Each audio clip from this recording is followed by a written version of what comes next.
de dolarización en Ecuador, bajo la óptica de conocedores de este hecho histórico.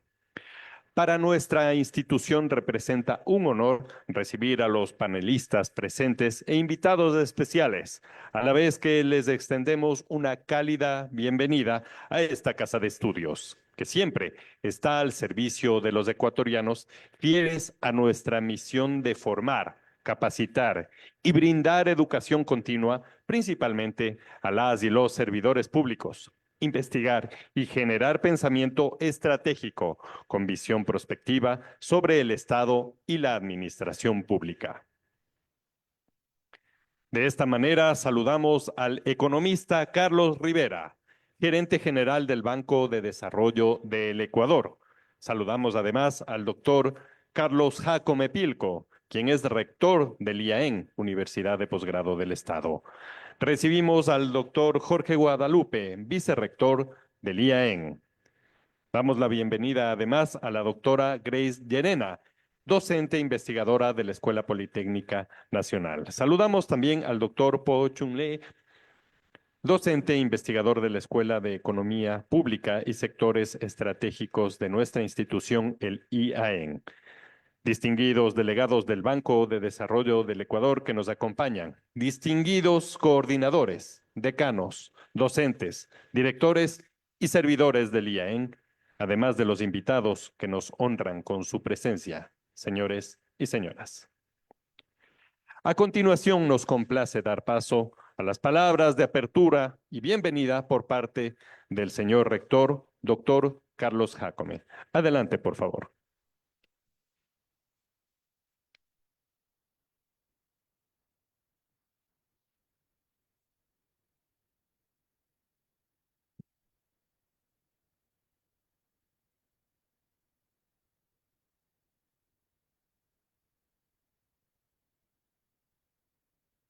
Muy buenos días a todas y a todos quienes están presentes y también quienes nos siguen en línea. Quiero reiterar a nombre de la Universidad de Posgrado del Estado, IAEN, nuestro afectuoso saludo a ustedes que se han dado cita el día de hoy para tratar un tema de trascendental importancia para nuestro país, que habla de la dolarización. Si bien es un proceso que se inició hace 25 años, pero que está marcando nuestro día a día. Nuestro agradecimiento especial al señor economista Carlos Julio Rivera, a la doctora Grace Llerena, al doctor Fernando Guadalupe, al doctor Pochulí y a todos quienes de una u otra manera han hecho posible este evento, así como también nuestro reconocimiento a su participación. Esto nos compromete como universidad de posgrado a que todos los esfuerzos que hagamos con el afán de tratar estos temas, pues lo hagamos de la mejor manera.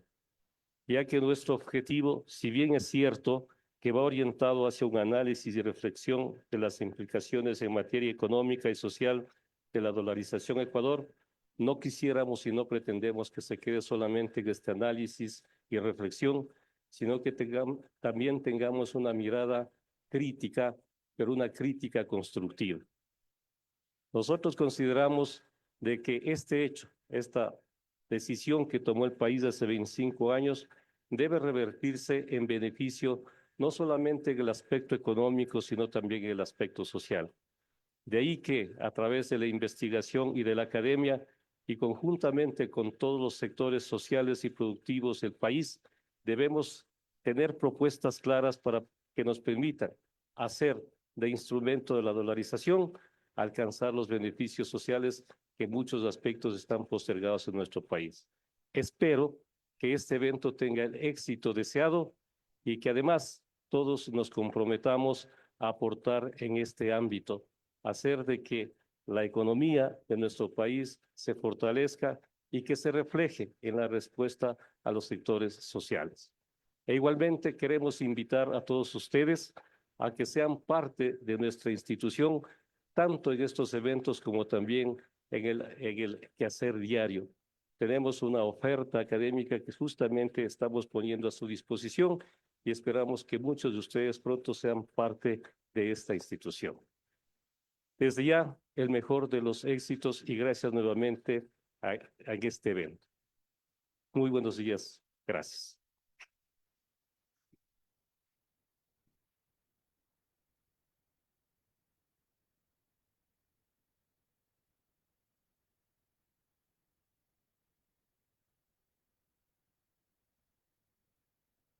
Muchas gracias por su intervención, señor rector. A continuación, nos permitimos dar paso a las respectivas ponencias de nuestros invitados que tenemos el gusto de recibir esta mañana en nuestra casa de estudios. Al magíster Carlos Rivera, gerente general del Banco de Desarrollo del Ecuador, doctora Grace Llerena, docente investigadora de la Escuela Politécnica Nacional, a nuestro vicerrector, el doctor Jorge Guadalupe, y como moderador contamos con la presencia del doctor Po Chun Lee, docente de la Escuela de Economía Pública del IAEN. Nuevamente agradecemos a nuestros panelistas y en especial a quienes nos acompañan en este evento académico aquí en la librería del IAEN. También extendemos un cordial saludo a quienes se enlazan a través de los canales digitales de la universidad que los invitamos a seguir en este momento en este evento híbrido. Iniciamos con las ponencias. A continuación, adelante, por favor.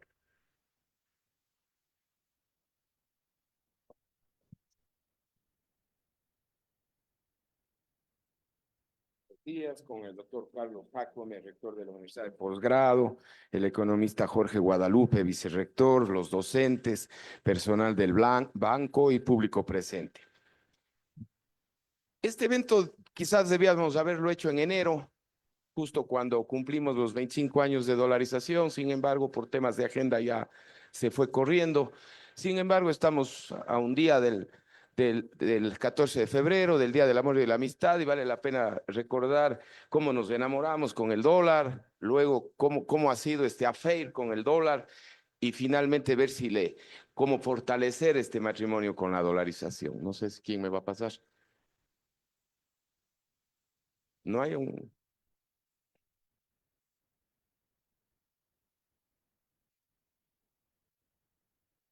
Vamos a tratar justamente los tres temas, o sea, por qué nos casamos con el dólar, cómo nos ha ido con la dolarización y cómo fortalecer nuestro matrimonio con la dolarización.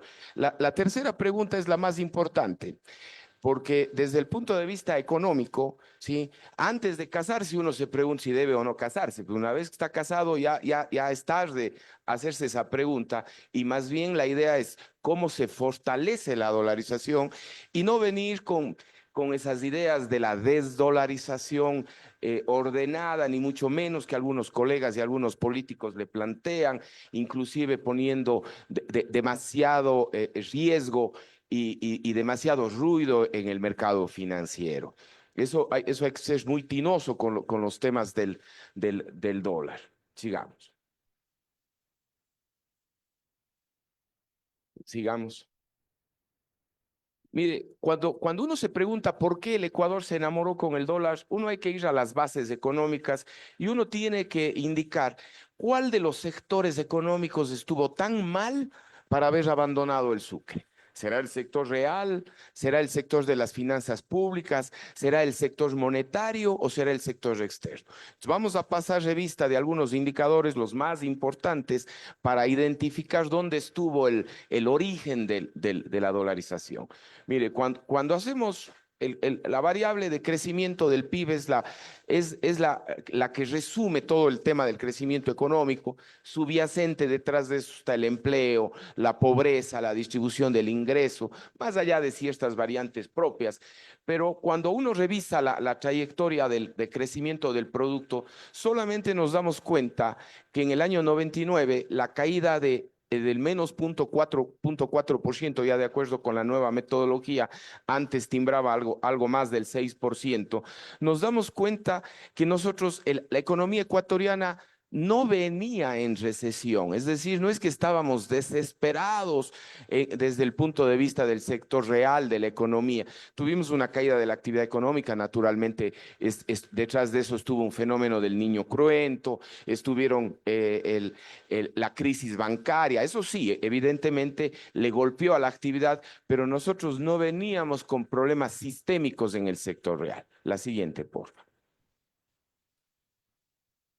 Aquí ya comienza a haber un problema grave, no le veo bien las cifras de la escala, pero básicamente producto de una emisión de dinero ya que comenzó a ser explosiva para el tema del salvataje bancario y los recurrentes problemas fiscales, nuestro país ya comenzó a acelerarse la inflación, pero nunca tuvimos hiperinflación. La inflación mensual más alta no llegó a pasar más allá del 13%, de acuerdo a la teoría económica. La hiperinflación comienza con niveles de inflación del 50% mensual. Es decir, nosotros todavía estábamos lejos. Naturalmente, si no parábamos a tiempo, íbamos en camino a la hiperinflación. Y ese es el modelo venezolano que algunos tanto pregonan, ¿no? Pero creo que el dólar, y a lo largo de la presentación vamos a ver qué tanto nos ha salvado de muchísimas crisis peores. Sigamos.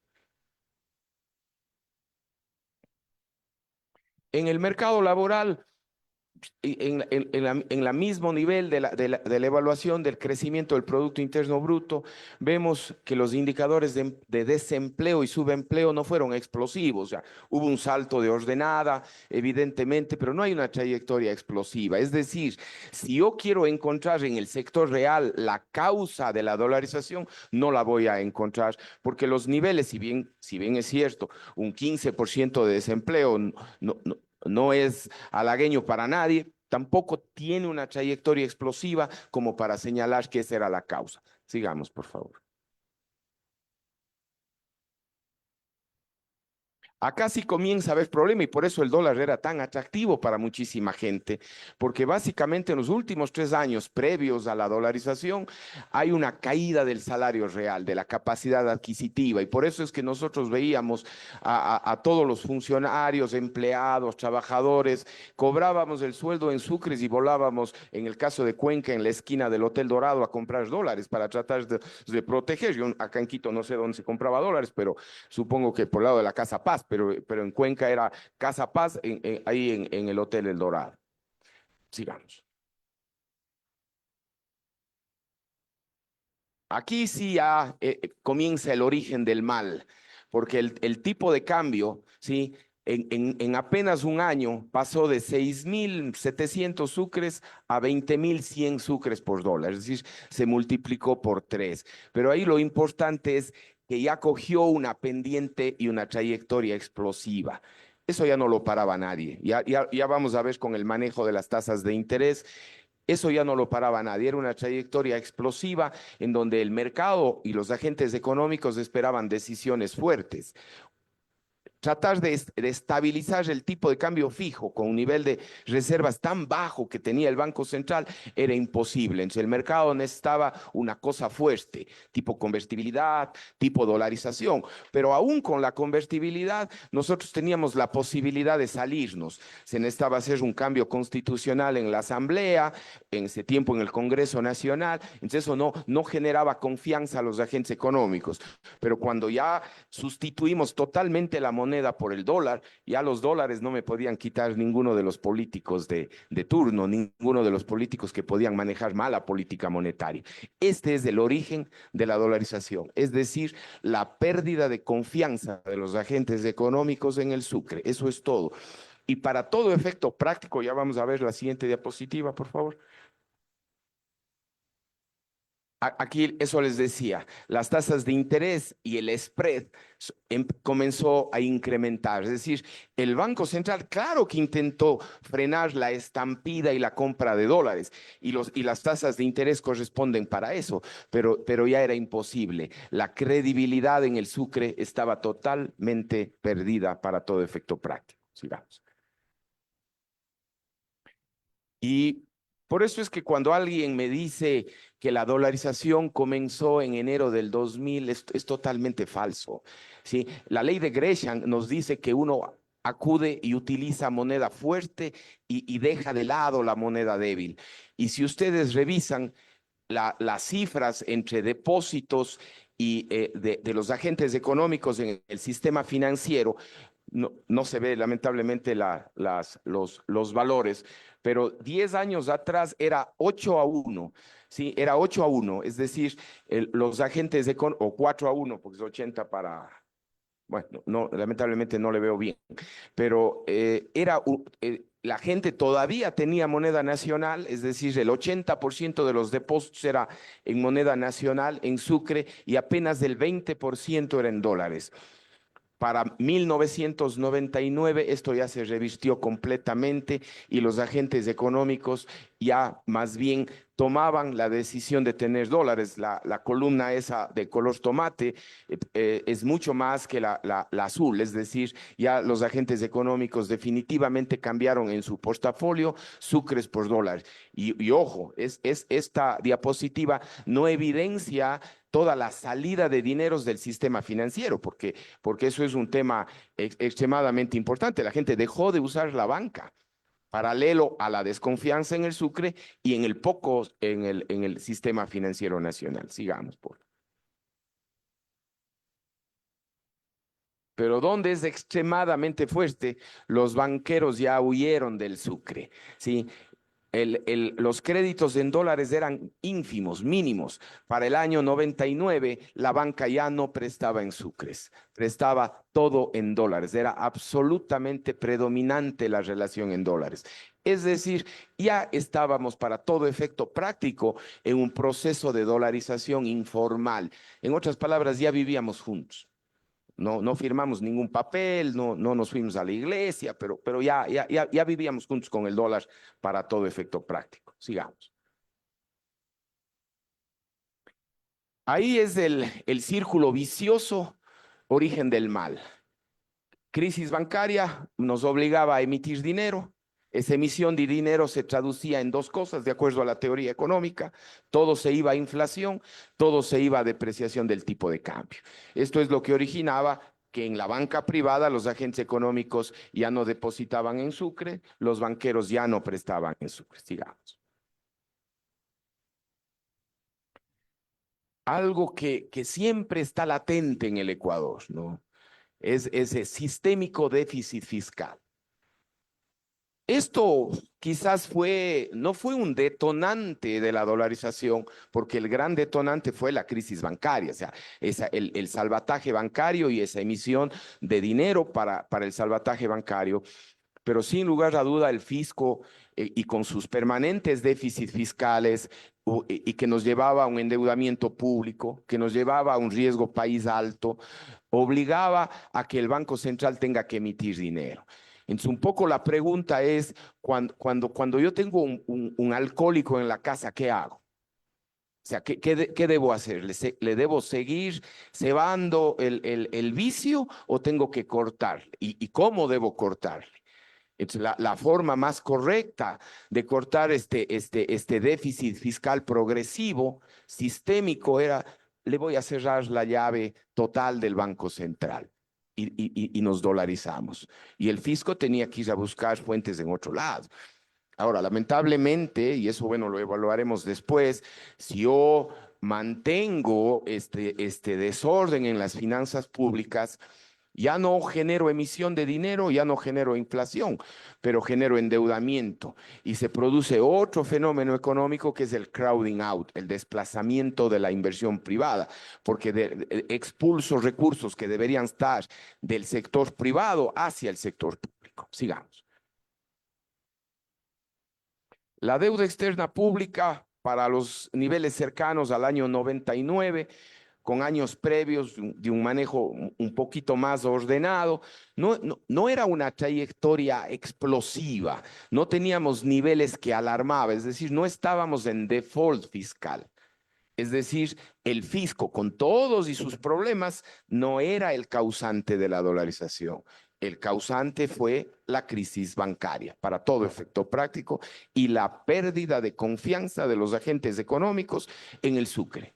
Es decir, quien le expulsó al sucre no es la autoridad de turno, no es el gerente del Banco Central, el ministro de Economía y Finanzas, el presidente de la República. Fuimos nosotros, fuimos los agentes económicos que ya nos cansamos de la depreciación y de la pérdida en el sucre y optamos cambiar por otro activo más fuerte. Sigamos.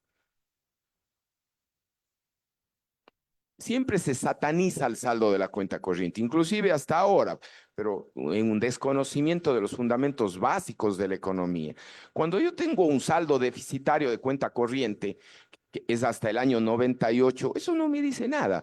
Mientras yo tenga superávit en la cuenta de capitales como saldo, como contraparte en la balanza de pagos, lo que hay que preguntarse es cómo me estoy endeudando para financiar el saldo de la cuenta corriente. Es decir, si me financio al chulco, al corto plazo, es un problema, pero si me financio con inversión extranjera, con crédito de largo plazo, no hay ningún problema.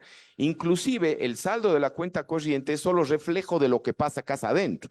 Es decir, cuando yo tengo un déficit de cuenta corriente, significa que tengo un déficit de ahorro e inversión casa adentro. Lo que hay que preguntarse es, si es mucha inversión, eso no es problema.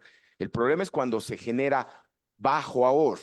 Y en el caso del Ecuador, esa era el origen. No es que tenía un boom de inversión, pero tenía una caída de ahorro que se denota cuando tenía los déficits del sector público. Entonces, hay un problema del sector externo, pero no era tampoco la gatillada final para dolarizarnos. Sigamos, por favor. En definitiva, cuando hacemos una evaluación de por qué nos enamoramos con el dólar, tenemos que ir a hacer memoria que cada uno de nosotros ya no confiaba en el sucre y estábamos desesperados por comprar dólares. Amén de ciertas razones fiscales que estaban siempre latentes, pero fundamentalmente era una emisión de dinero brutal en los años previos a la dolarización, producto del salvataje bancario. Es decir, se dieron las condiciones para una tormenta perfecta, eso sí, pero los agentes somos los que le expulsamos al sucre. Ahora bien, ¿cómo nos ha ido este matrimonio con el dólar? ¿Sí? Y vamos asimismo a revisar algunos temas previos. Mire, el dólar es un patrón monetario, no es un modelo económico. Hay un error conceptual fuertísimo cuando se dice que es un modelo económico. No. La dolarización es solamente un régimen monetario y cumple su rol. En la diapositiva de inflaciones súper altas, hoy tenemos inflaciones de un dígito. ¿Sí? Cuando le cerramos al Banco Central la capacidad de emitir dinero, el problema de la inflación es historia. Y qué bueno, porque cuando la inflación es uno de los peores fenómenos, es el impuesto más regresivo que existe, afecta más a los pobres, desaparece el crédito de largo plazo, porque cuando hay inflación, la tasa de interés tiene que cubrir, la tasa de interés real es alta, no hay crédito de largo plazo, no hay crédito de vivienda, no hay crédito para vehículos, etcétera. Es decir, la inflación se combate eficazmente con el dólar y ese es el principal activo y logro que hemos tenido con la dolarización, muy coherente con lo que nos dice la teoría monetaria. Sigamos. Se sataniza y se dice que el dólar es complicado para el crecimiento económico. Claro, cuando yo tengo moneda propia, yo tengo posibilidad de emitir dinero, tengo posibilidades de depreciar el tipo de cambio, de mejorar las exportaciones y por esa vía redundar en el crecimiento económico. Pero esto es una verdad a medias. Para los ciclos económicos sí es un problema estar dolarizado. Es decir, a mí en la época del COVID, en el shock del precio del petróleo, en la crisis energética del año pasado, claro que nos hubiera ayudado una depreciación del tipo de cambio para fomentar las exportaciones, pero lamentablemente los ecuatorianos éramos alcohólicos monetarios, entonces había que esconder el trago. Cuando a mí alguien me invita a un trago, yo le acepto tranquilamente porque yo sé que paro al día siguiente, pero cuando alguien es alcohólico no hay como invitarle ni una copa de vino porque se va de largo y el Ecuador era un alcohólico monetario. Pero con todo el problema de la capacidad de absorción de la estabilidad económica, cuando uno revisa el crecimiento económico, los resultados también son a favor del dólar. Previo a la dolarización, en los años previos, teníamos un crecimiento del 2.5. Dolarizados crecimos al doble, 4.1%, poco menos del doble. Es decir, no le sentimos para todo efecto práctico habernos dolarizado en términos del crecimiento económico. Sigamos. Hay una anterior, debe haber, no se pasó. Ah, no, está bien, está bien. Y cuando uno revisa el crecimiento económico ya para periodos posteriores, las tasas de crecimiento todavía se mantienen por encima de lo que teníamos del Sucre. Es decir, el crecimiento económico de largo plazo no se ha sufrido en carne propia. Quizás hemos tenido un poco de suerte, ya vamos a ver algunos temas que estuvieron detrás de eso.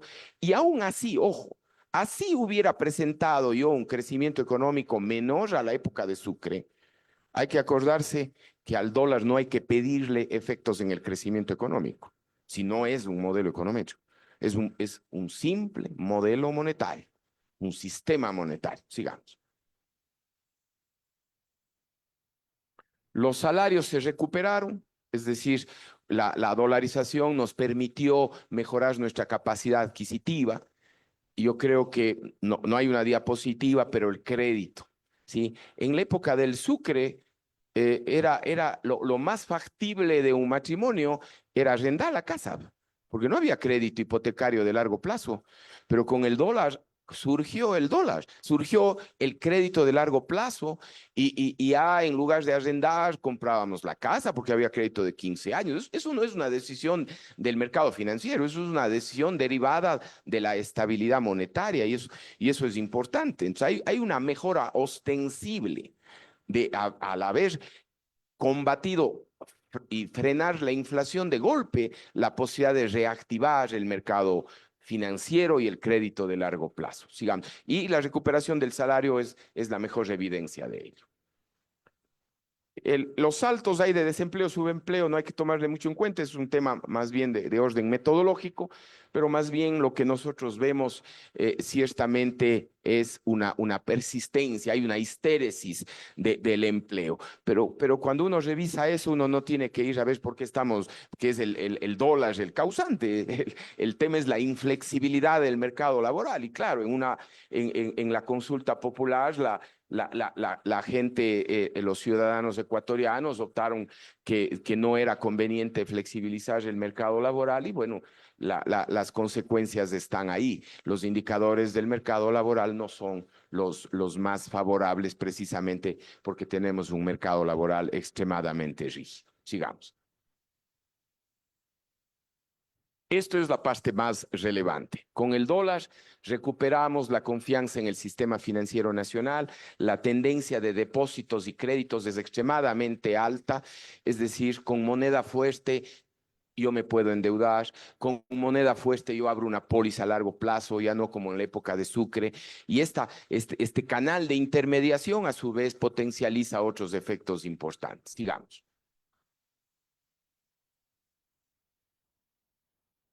Ahí están los resultados de la balanza comercial, ya les había dicho, no hay que satanizar el saldo de la balanza comercial y de la cuenta corriente, es simplemente el reflejo del ahorro e inversión de la economía, y cuando yo tengo el superávit en la cuenta de capitales como contraparte de la cuenta corriente, no hay para qué satanizar el tema del saldo externo. El saldo externo nunca es causante de absolutamente nada. Hay que simplemente entrar un poquito más en detalle. Hay que saber cuál es el origen del saldo de la cuenta corriente, cómo me estoy financiando en el saldo de la cuenta corriente, pero el valor per se no me dice absolutamente nada y no es el momento quizás en este momento para analizar. Claro que ha habido un sostenido incremento de las importaciones con el dólar, evidentemente nos permite esa situación, pero también tuvimos un superávit petrolero y logramos financiar esas importaciones, así que tampoco hay mucho drama.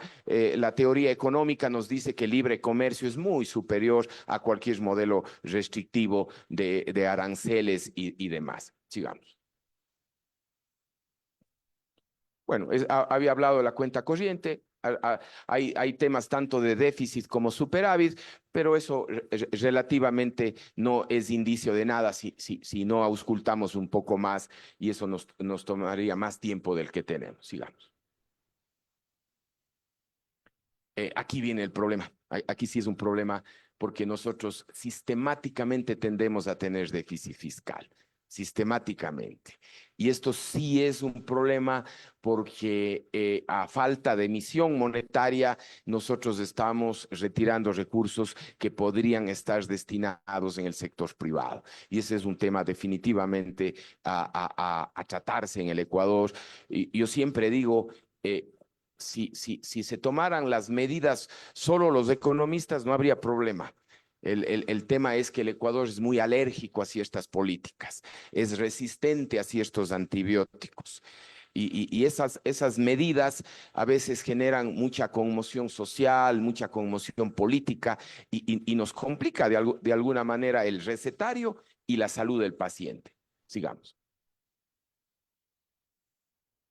La deuda externa pública, piensen ustedes, se redujo sustancialmente, es decir, el dólar, como ya no tenía la posibilidad de pedirle al Banco Central que fabrique billete, nos obligó a ser un poco más responsables y evidentemente hemos tenido esa mejora, inclusive en unos años muy bien ordenados, muy bien manejados y luego, claro, ya tuvimos un poquito de desorden nuevamente. Sigamos. En resumen, entre el 2000 y el 2006, creo que tuvimos una política macro súper prudente, que dejábamos las bases muy sólidas para tener un crecimiento económico sostenido. Faltaban las reformas micro, salud, educación, seguridad social, eficiencia, eficacia en el Estado, sectores estratégicos, matrices productivas, ¿no? Eso no lo habíamos tocado entre el 2000 y 2006. Nos fue muy bien en la macro y estaba todas las bases listas. Entre el 2007 y el 2007 primó la imprudencia macro. O sea, nos acabamos los fondos, nos endeudamos en exceso, precio del petróleo $100, más de $100 y pese a eso yo me seguía endeudando. ¿Sí? Entonces le puse toda la carne en el asador pensando que iba a ser el gran tigre asiático. Llegaron los shocks reales y me golpearon al piso y me volvieron a la realidad. Ese es un gato escuálido, no ningún tigre asiático. El shock del precio del petróleo en el 2015 fue lo que nos volvió a la realidad, ¿sí? Nos volvió a la realidad de que no éramos ningún país desarrollado, ningún país en fase de crecimiento y evidenció todas nuestras debilidades. Y los posteriores shocks no han hecho más que ratificar esa situación, ¿no? En temas del dólar, yo creo que el dólar es una gran camisa de fuerza, ¿no? Impide que los políticos de turno emitan dinero para cubrir los excesos fiscales y que los terminamos pagando todos con inflación y depreciación. De hecho, me parece que el dólar, con los problemas de no enfrentar el ciclo económico de corto plazo y los shocks reales, creo que es un gran activo para el Ecuador porque les tiene controlado a los populistas. Y creo que eso es el gran activo que tenemos acá. La siguiente. Sí, debe haber algo más, pero creo que se quedó ahí.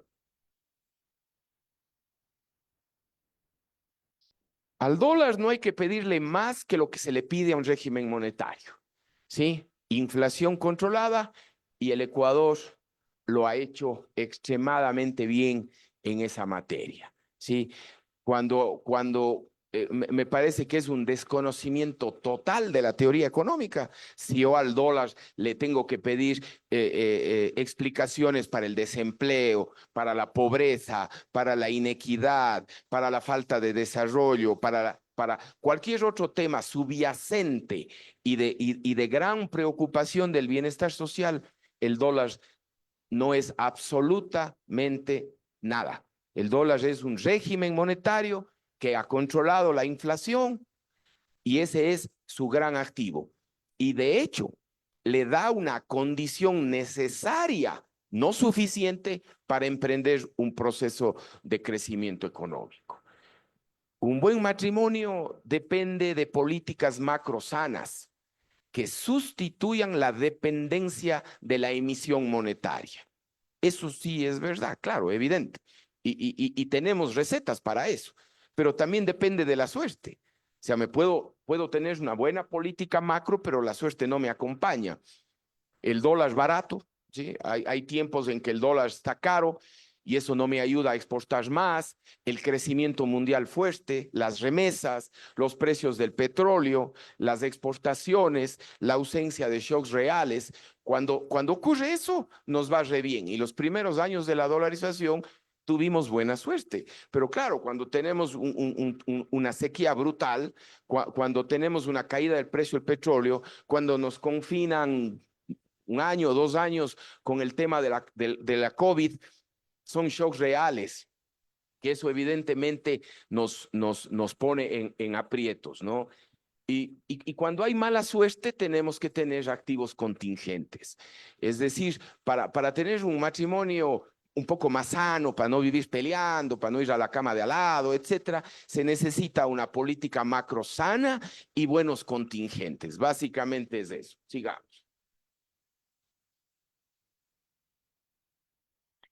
Y creo que ahí viene la parte más importante de la presentación, porque al final del día el presente ya está, el pasado ya lo vivimos. La pregunta es, como economistas, ¿qué debemos hacer? Como país, ¿qué debemos hacer para fortalecer este matrimonio con la dolarización? Repito, esta es la pregunta única que nos debemos hacer. El Ecuador no puede, no debe hacerse esa pregunta, ¿debo seguir o no casado con el dólar? No, porque eso va a meter ruido. ¿Debo pensar en la desdolarización ordenada? No, eso es otra locura. Simplemente debemos pensar en generar los instrumentos necesarios para tener un buen matrimonio con el dólar.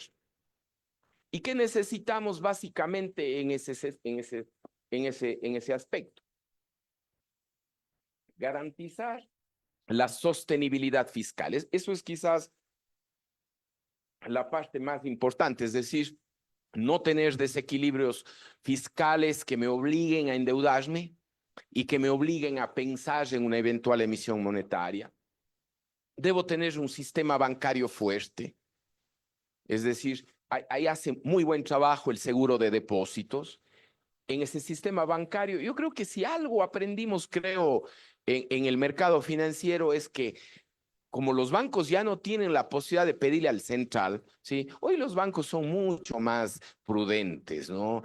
Cuando uno revisaba las cifras de los banqueros en la época del Sucre, eran súper relajados, eran laxos, ¿no? Arriesgaban mucho el dinero y además que el propio aparato regulatorio les permitía. Hoy tenemos, yo creo, un muchísimo mejor código, mucho más cercano a lo que Basilea nos recomienda y por lo tanto yo creo que debemos estar tranquilos porque al menos por el lado bancario del mercado financiero es un activo bien ganado, bien pensado y creo que no genera riesgos de tener que andar remitiendo dinero para eso, ¿no?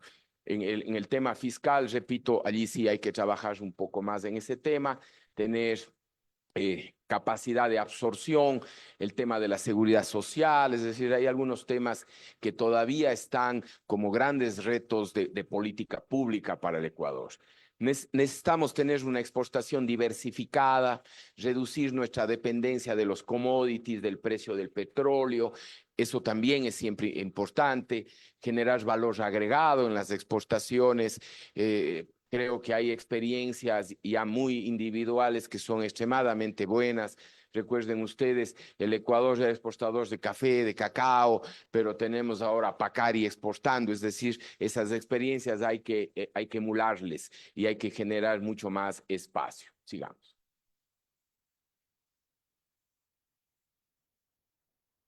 Tenemos que tener mecanismos de absorción de shock que reemplacen al tipo de cambio flexible. Allí debemos tener abundantes reservas internacionales, no solo en el Banco Central, sino mantenidas por el propio gobierno y los bancos privados, ¿sí? Entre el 2007 y el 2017 nos comimos un montón de reservas, casi le colapsamos al Banco Central. Y después de eso nos ha costado ir recuperando el nivel de reservas, cuando solamente en el último gobierno y en el último año, gracias a una extraordinaria gestión en el Ministerio de Economía y Finanzas y del Banco Central, hay un importante incremento de reservas internacionales, que es un activo, que es un respaldo, que eso tiene que estar para enfrentar un contingente alto, ¿no? Tendríamos que tener la posibilidad de firmar líneas de crédito contingentes con multilaterales. Es una suerte de tener un sobregiro bancario listo. Necesito dinero, es eso, pero para hacer eso necesito tener un riesgo país absolutamente acotado. Entonces, cuando yo meto ruido, cuando meto indisciplina fiscal, cuando las propuestas políticas en tiempos de campaña van por el desequilibrio fiscal, eso incendia al país, eso incendia al mercado financiero, hay salida de divisas y puede generar la debacle del país. Entonces hay que tener mucho cuidado en lo que se propone, ¿no? Hay ejemplos que no hay que seguir definitivamente y para algunos me parece que son los benchmark ciertos países. Hay que tener un clima apropiado para la inversión. El resultado de la consulta popular, que era muy buena pregunta, la posibilidad de que los ecuatorianos y las disputas con la inversión se trasladen a tribunales internacionales, como tiene cualquier país desarrollado en el mundo, tipo Perú, tipo Chile, eso no nos ayuda, evidentemente. Hay que pensar en fortalecer un clima apropiado para la inversión y sin lugar a duda, Ecuador tiene muchísimos recursos, tiene muchísimas potencialidades, hay que ganar institucionalidad, pero todos estos temas deberían ser objeto quizás de otra charla de este tipo, de otro momento, porque son temas alejanos al dólar y eso es lo que nos va a permitir salir adelante. Ya habíamos hablado, necesitamos un mercado laboral eficiente, es decir, la posibilidad de combatir el desempleo y subempleo con mecanismos de mercado y demás. Creo que con eso terminamos. Hemos dado una visión general de por qué nos dolarizamos, que tiene que ver básicamente con la decisión que los agentes económicos ya no le queríamos al sucre, queríamos irnos con el dólar y punto final de la historia, ¿sí? Ahí había la coyuntura de lo fiscal, la coyuntura de la crisis bancaria, pero al final del día el divorcio con el sucre fue de los agentes económicos. ¿Cómo nos ha ido con el dólar? Yo creo que bastante bien, porque al dólar hay que pedirle solamente lo que es un patrón monetario, y si no nos va bien en el resto, no es por el dólar, es por el resto de cosas que no hemos hecho bien.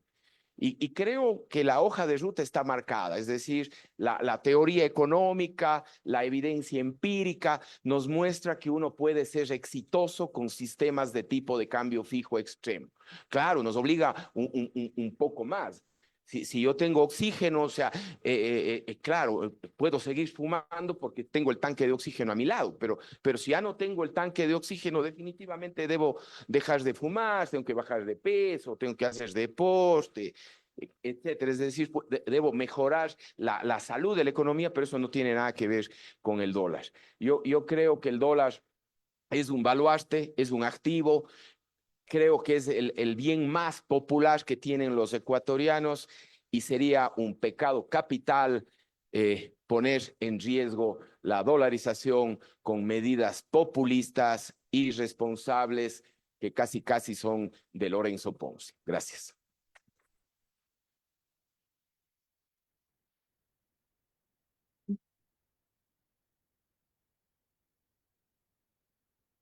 Muchas gracias, Carlos.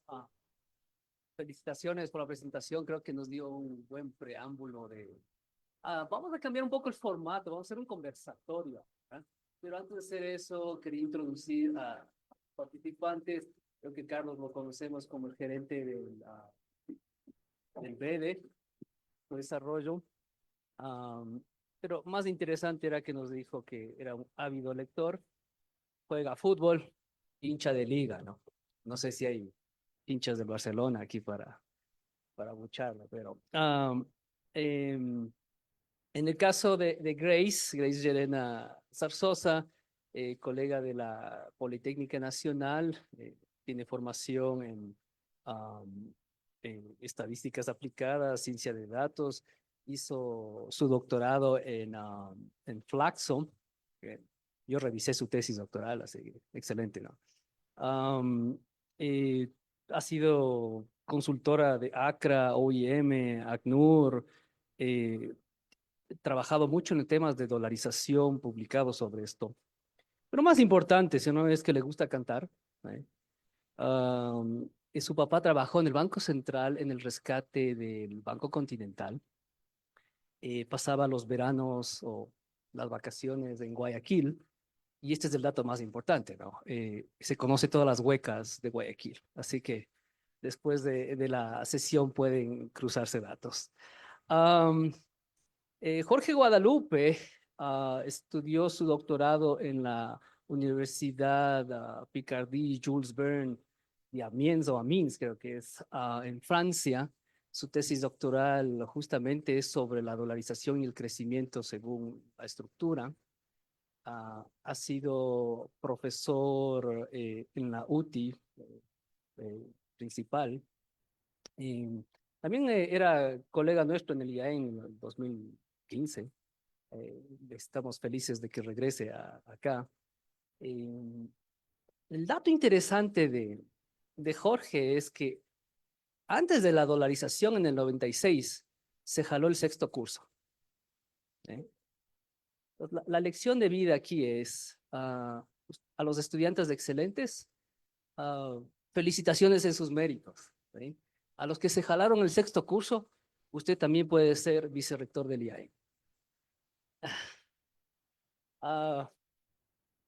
Sí, entonces queríamos empezar y sean libres, pero voy a empezar con Jorge porque él tiene una reunión con rectorado a las 10. Pero Jorge, coméntanos sobre tu investigación, ¿no? Sobre tu tesis. Y me imagino que has estudiado esto ya unos 25 años. ¿Cuáles son los datos interesantes? ¿Existen amenazas? ¿Existen algo que debemos hacer en Ecuador? ¿Por qué existe esta idea de que hay gente que aún pensamos que podemos desdolarizarnos? Sí, muchas gracias, Po. Muchas gracias a quienes están en este panel. Es un gusto de parte del IAEN poder tenerles, poder conversar con ustedes, poder escuchar desde la teoría y desde el conocimiento científico cómo vivieron y miraron la dolarización. Me parece que es sumamente importante. También agradezco a quienes nos acompañan tanto presencialmente como virtualmente, porque este tipo de eventos están ahora, la pandemia nos enseñó que también podemos funcionar desde lo virtual y es lo que el IAEN también hace comúnmente. Nuestras maestrías están orientadas a lo virtual, queremos regresar a lo presencial porque nos gusta un poco el tema de tenerles enfrente y poder conversar, debatir con ustedes. Pero bueno, el mundo está yendo también hacia lo virtual, hacia las tecnologías innovadoras y el IAEN está metido en eso. Con respecto a lo que decía Po, sí, yo me jalé el sexto curso, no les aconsejo que hagan eso, son casos específicos nada más, pero sí, yo me jalé y básicamente eso cambió mi vida porque me pude ir a estudiar mi maestría y mi doctorado en Francia y de ahí ya no me jalé ninguna materia. Entonces, básicamente eso es lo que hizo que cambie todo esto. Y con respecto a la pregunta específica de Po, yo desde que estuve en la universidad, mi tesis de universidad, de hecho, fue sobre dolarización. He trabajado toda mi vida a lo largo de mis estudios académicos de posgrado sobre dolarización. Mi tesis de universidad la hice con no sé si le conozcan, pero en su tiempo era muy conocido, con el economista Lucas Pacheco, a quien yo aprecio mucho y le recuerdo mucho porque fue uno de mis pilares en lo académico.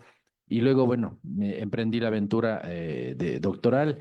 Y claro, una de las cosas más interesantes en esta aventura doctoral era que uno asume cuando está estudiando en este país que sabe mucho de aquello en lo que se emprende en el camino científico. Pero cuando uno va al exterior, y no me dejarán mentir, sobre todo el señor gerente del BEDE, que tiene sus maestrías en Chile, también Grace, que tiene su doctorado, uno se da cuenta que sabe muy poco de lo que creía que sabía mucho en realidad. Y es ahí, en ese reto, cuando aprende un montón de cosas, en ese ir y devenir de la ciencia, en ese preguntarle a la realidad de lo que ya nos mostraba el señor gerente del BEDE, preguntarle a la realidad si lo que yo pensaba cuando estaba aquí es o no cierto. Mi tesis doctoral básicamente lo que hizo es un análisis estructural de los procesos de inestabilidad estructural del Ecuador, que en resumen básicamente es empezar a entender si el Ecuador tenía problemas estructurales de crecimiento, de déficit y demás, o si no tenía esos problemas. Y en realidad lo que es interesante, y en eso yo estoy totalmente en línea con lo que ya se dijo anteriormente, lo que es interesante es que la dolarización hizo eso que tenía que haber hecho, no podía hacer nada más porque es un régimen monetario.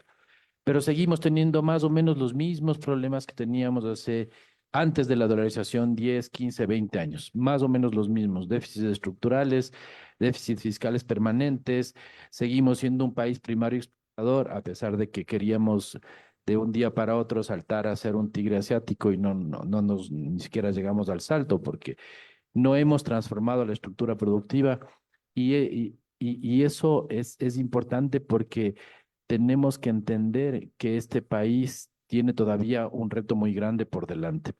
Pero en todo caso, la charla a la que me quería más bien referir en este conversatorio era contarles a los jóvenes que están aquí, los que nos ven por redes, que el llegar a este matrimonio de la dolarización no fue una historia de cuentos de hadas. No es que llegamos a este matrimonio al final del día porque todos nos pusimos de acuerdo y dijimos, sí, dejemos el sucre y vamos al dólar.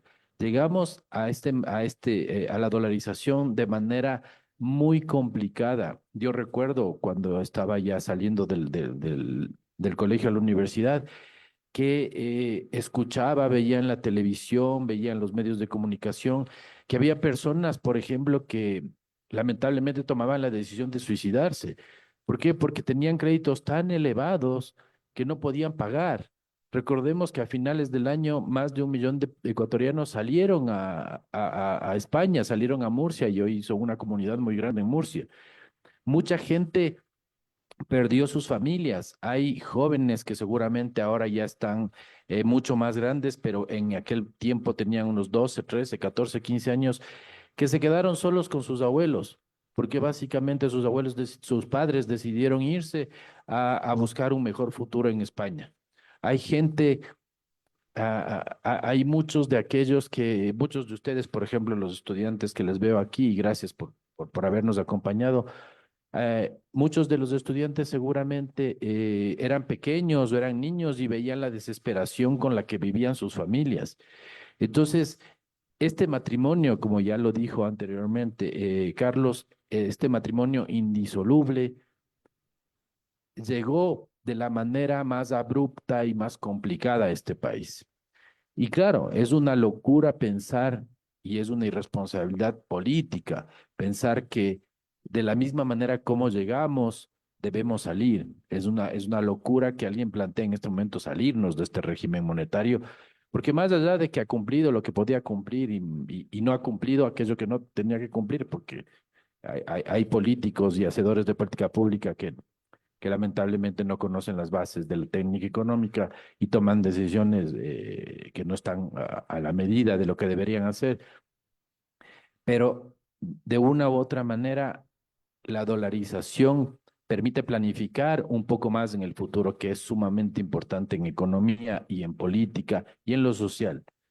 Entonces, mi mensaje más bien va en el sentido de a los jóvenes de que fue dificilísimo llegar a la dolarización, sumamente complicado. Todos, yo diría los que tenemos más de 40 años, vivimos siendo jóvenes eso y lo vivimos de manera complicada en mi familia. Yo veía a mis padres, no entendía muy bien qué es lo que estaba pasando, pero veía a mis padres un poco a veces la desesperación de mirar cómo se iba deteriorando la situación familiar económica, la situación económica del país, cómo habían personas a nuestro alrededor, familiares, que se iban de un día para otro a España, que se iban de un día para otro a Estados Unidos, que trataban de sobrevivir en este ambiente.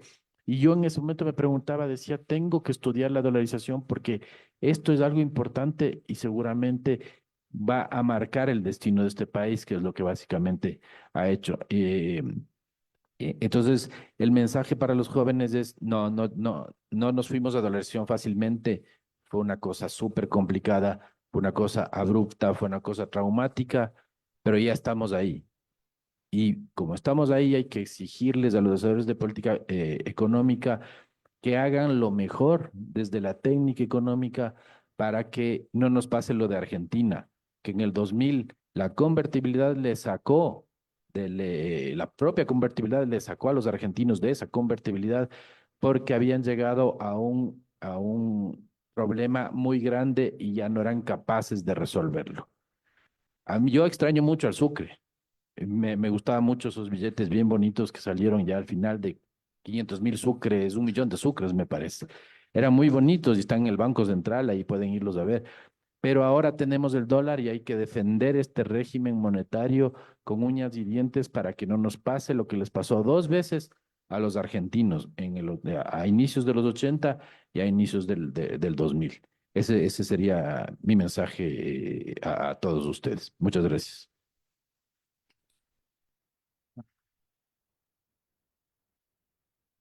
Bueno, mi próxima pregunta lleva a cómo estudiar la dolarización. Yo sé que Grace, tú haces muchos modelos cuantitativos, matemáticos.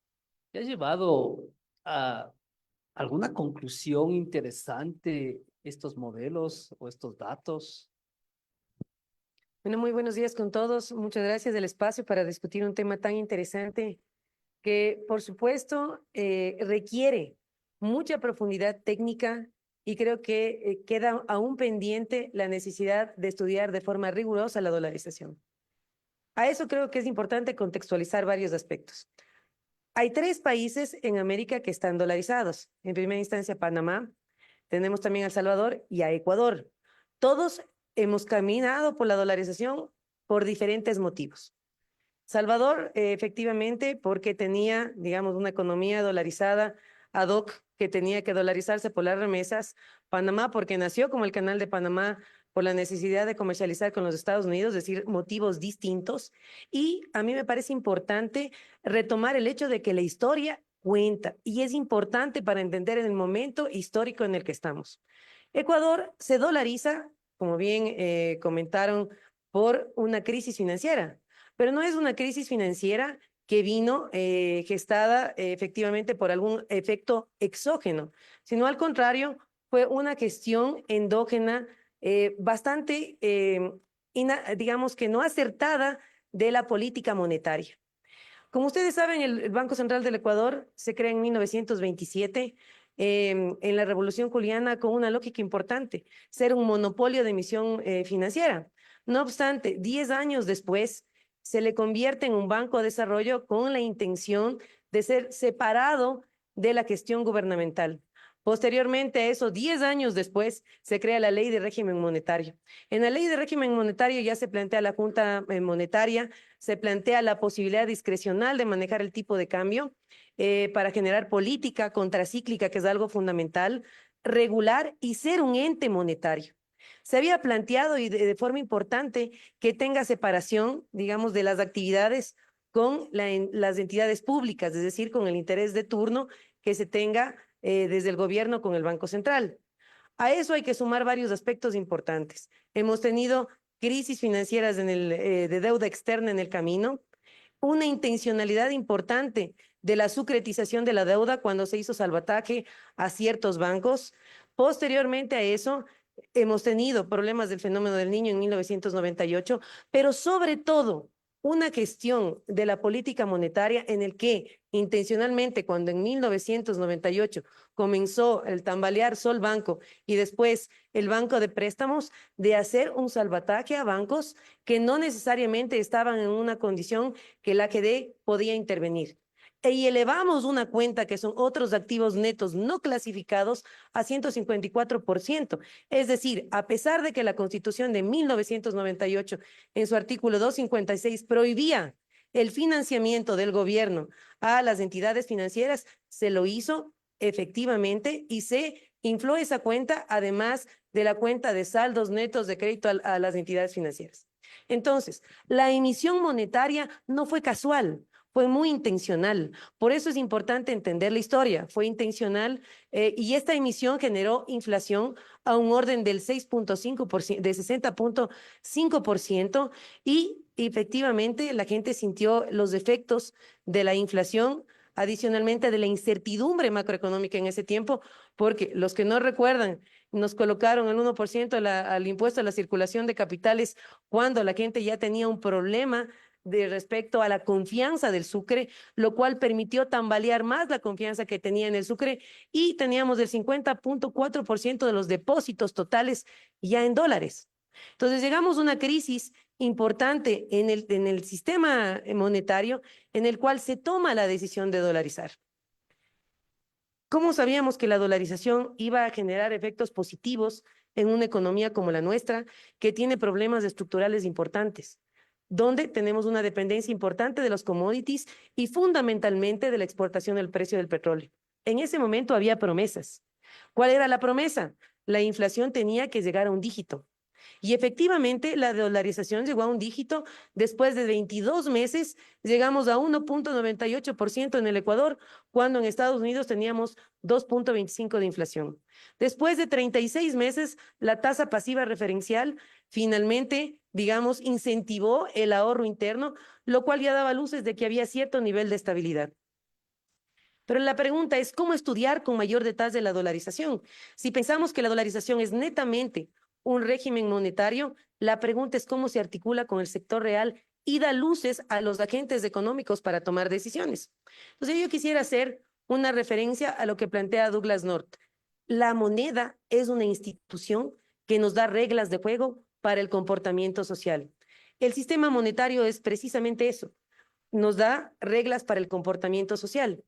Sin duda, la dolarización ha apoyado a generar estabilidad macroeconómica y sobre todo a reducir la incertidumbre macroeconómica de los agentes.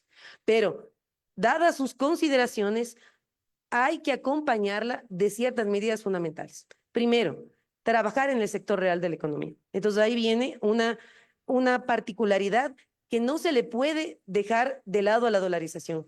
Si bien la dolarización es un sistema monetario, el sector real se desenvuelve en ese sistema monetario. Y hay que ver todas las relaciones que hay entre el sistema monetario y el sector real de la economía, que por supuesto no hemos cambiado estructuralmente, y estoy totalmente de acuerdo, desde los 1920 hasta el momento tenemos un problema estructural, básicamente de sectores económicos, unos más productivos, otros que tienen más tecnología, otros que son menos productivos, que tienen menos tecnología, y eso hace una debilidad fundamental para poder mantener un sistema de dolarización que requiere un gran esfuerzo exportador y por tanto un sector real muy competitivo, que con la dolarización realmente no se puede hacer, digamos, no podemos tener una competitividad espuria porque no podemos devaluar la moneda cuando otros lo devalúan, lo cual nos lleva a pensar cuáles son los esquemas de política que permiten fortalecer el sector productivo e industrial de tal suerte realmente que sea competitivo a nivel internacional. Entonces, la dolarización sí genera ciertas restricciones para el sector real porque nos provoca que realmente pensemos en cuáles son las condiciones y criterios de productividad y uso adecuado de la tecnología en el sector real y en las diferentes industrias. Por lo cual, adicionalmente, también provoca una reflexión profunda de cuál es la propuesta, planteamiento de reactivación productiva que se tenga que apostar por ciertos sectores económicos, además del turismo, que siempre lo hacen y ha sido histórico, digamos, una apuesta que todavía no despega como se necesitaría, pero que requiere entender con mayor detalle, digamos, esta lógica de la dolarización. Esa relación del sector real, donde aún tenemos nosotros estructuralmente una dependencia del sector primario, tiene y evoca debilidades para el la dolarización. Pero no solo eso. ¿Qué se perdió con la dolarización? Si bien es un sistema monetario que nos ha dado estabilidad macroeconómica, por sí solo no es la panacea respecto a otros. Recordemos que hasta 1970 teníamos devaluación plena y desde 1927 hasta 1970 teníamos inflación de $1 y crecimiento promedio del 5%. Entonces, estaría cumpliendo el mismo papel de la dolarización ese sistema monetario. Ahora, este sistema monetario de dolarización en el contexto actual, ¿qué beneficios nos trae y qué debilidades tenemos? ¿Qué retos tenemos? Porque yo creo que es indiscutible en esta sala que todos estamos de acuerdo que la dolarización es necesaria para un país pequeño y abierto como el Ecuador. Ni siquiera yo creo que es un tema de discusión, sino el tema es cómo los retos, posibilidades y fragilidades que tiene se tienen que evidenciar para poder tratarlas. Entonces, hemos perdido algo fundamental que se llama la soberanía monetaria, la posibilidad de emisión monetaria, la posibilidad de que sea un instrumento pleno de política monetaria. Y el tema es, como muchos hacen la alusión, claro, es que se usaba mal la política monetaria y es como estar conduciendo un auto borracho y te vas a estrellar. Claro, pero no es culpa del auto, sino es del que le conduce, o si no todos no usemos auto. Entonces, el tema es que la política monetaria en todos los países es un instrumento soberano e importante para gestionar la política contracíclica. Momentos como la caída del ciclo ahora, necesitamos política monetaria. Pero evidentemente en dolarización tenemos que tener estrategias y alternativas interesantes. Y ahí va lo que planteaba en mi tesis doctoral. Yo planteo en mi tesis doctoral que si bien hemos perdido la emisión monetaria, no hemos perdido las herramientas de política monetaria, que para todo gobierno podrían ser útiles para aplacar la caída del ciclo. Entonces tenemos una cuestión importante en el encaje legal, una cuestión importante en la tasa de interés para poder considerar las relaciones con el sector real de la economía, entre otras acciones, inclusive que se pueden gestionar de forma inteligente con la Reserva Internacional, que sin duda es necesaria para un país dolarizado. Entonces, ¿qué pasa en momentos de caída del ciclo? Cuando la economía está deprimida, cuando el desempleo cae, cuando la actividad económica se siente que efectivamente no hay una demanda importante del lado del consumo, no hay una inversión predominante del sector privado ni del gobierno, entonces, evidentemente, digamos, la actividad económica se va ralentizando. ¿Y eso qué genera? Nos genera fragilidad financiera. ¿Por qué fragilidad financiera? Porque cada vez que tenemos una persona despedida o aumenta el desempleo o el subempleo, tenemos menos posibilidades de que una persona pueda honrar sus deudas. Y si no logra honrar sus deudas porque no tiene trabajo y porque no tiene probabilidad de encontrar rápido un trabajo, tenemos fragilidad financiera porque tenemos un riesgo alto de no pago. Y ahí tenemos también un tema que es propio de la condición de dolarización que se tiene que estudiar con mayor detalle y que lo hace el experto Alex Izurieta, que nos dice en un paper que él planteó con un modelo conjuntamente de Stock Flow Consistent, que evidencia que el Ecuador está, digamos, con una camisa de fuerza, porque si bien hay teóricos que dicen que se perdió totalmente la política monetaria, nos quedaría únicamente la política financiera para momentos contracíclicos. Entonces ahí tiene sentido toda la gestión de impuestos. Desde mi parte, yo evidencio que no se pierdan todas las herramientas de política monetaria, que sí hay posibilidad de utilizar la política financiera, pero de política fiscal, pero tienen que ser combinadas de tal forma que nos eviten una presión excesiva en los impuestos para la gente porque no permite reactivar económicamente, pero también hay que buscar una buena gestión de las herramientas que sí nos quedan de política monetaria y que en este momento, dado que no se usan, obligan a un gobierno a tener endeudamiento externo creciente a un costo de oportunidad muy alto, porque un país que está decreciendo no puede ir al exterior a decir yo quiero endeudarme y quiero negociar, digamos, la tasa de interés.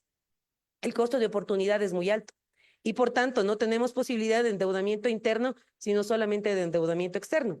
Estas posibilidades, digamos, se conjugan con algo fundamental, que es lo que podríamos tomar algo adicional que denominamos preferencia por liquidez. Y la preferencia por liquidez es central estudiar en dolarización. ¿Por qué? Yo me pregunto, y les pregunto a todos los que están en la mesa y los que están en línea, ¿quién no le gusta tener un dólar en la mano? Yo creo que a todos. No sé si cuando está el dólar o los 10 o los 20 dólares nos da algún tema de seguridad.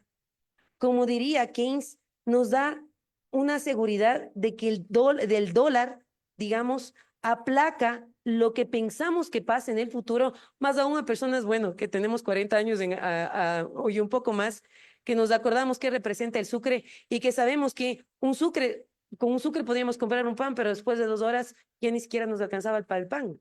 El dólar nos da seguridad, pero el hecho de tener dinero en efectivo es esa preferencia por liquidez, pero desde el lado más líquido de la configuración monetaria, implica que tengamos más dificultades de poder sostener un esquema monetario como la dolarización, porque genera fragilidad. El hecho de que cada vez acentuemos tener más dólares y les guardemos y estemos velándoles porque nos da seguridad, implica que el circuito monetario de pagar a un emprendedor, de pagar a un vendedor, de que ese vendedor pague sus inversiones, sus préstamos, se corta. Y eso afecta directamente a el esquema monetario de dolarización. Entonces, para sintetizar mi respuesta, hay evidencias teóricas del estudio de Alex Guizurieta y de los propios que he hecho yo, que de la dolarización, si bien es una condición necesaria, no es suficiente para mantener incluso la propia dolarización. Entonces, se requiere acciones que estén encaminadas para fortalecer la dinámica del sector real, pero también hacer una ejecución combinada de política monetaria y política fiscal para momentos de caída de ciclo como estos, tener probabilidades importantes de reactivación económica. Entonces, si bien es indiscutible que la dolarización nos da estabilidad, es indiscutible que se necesita acompañar de varias políticas económicas para que podamos tener alternativas de reactivación económica. Per se, pensar que la dolarización nos da reactivación económica, no, pero da algo importante. Le da tranquilidad a ciertos agentes económicos, pero no es suficiente para reactivarnos económicamente. Po. Gracias. Excelente, wow.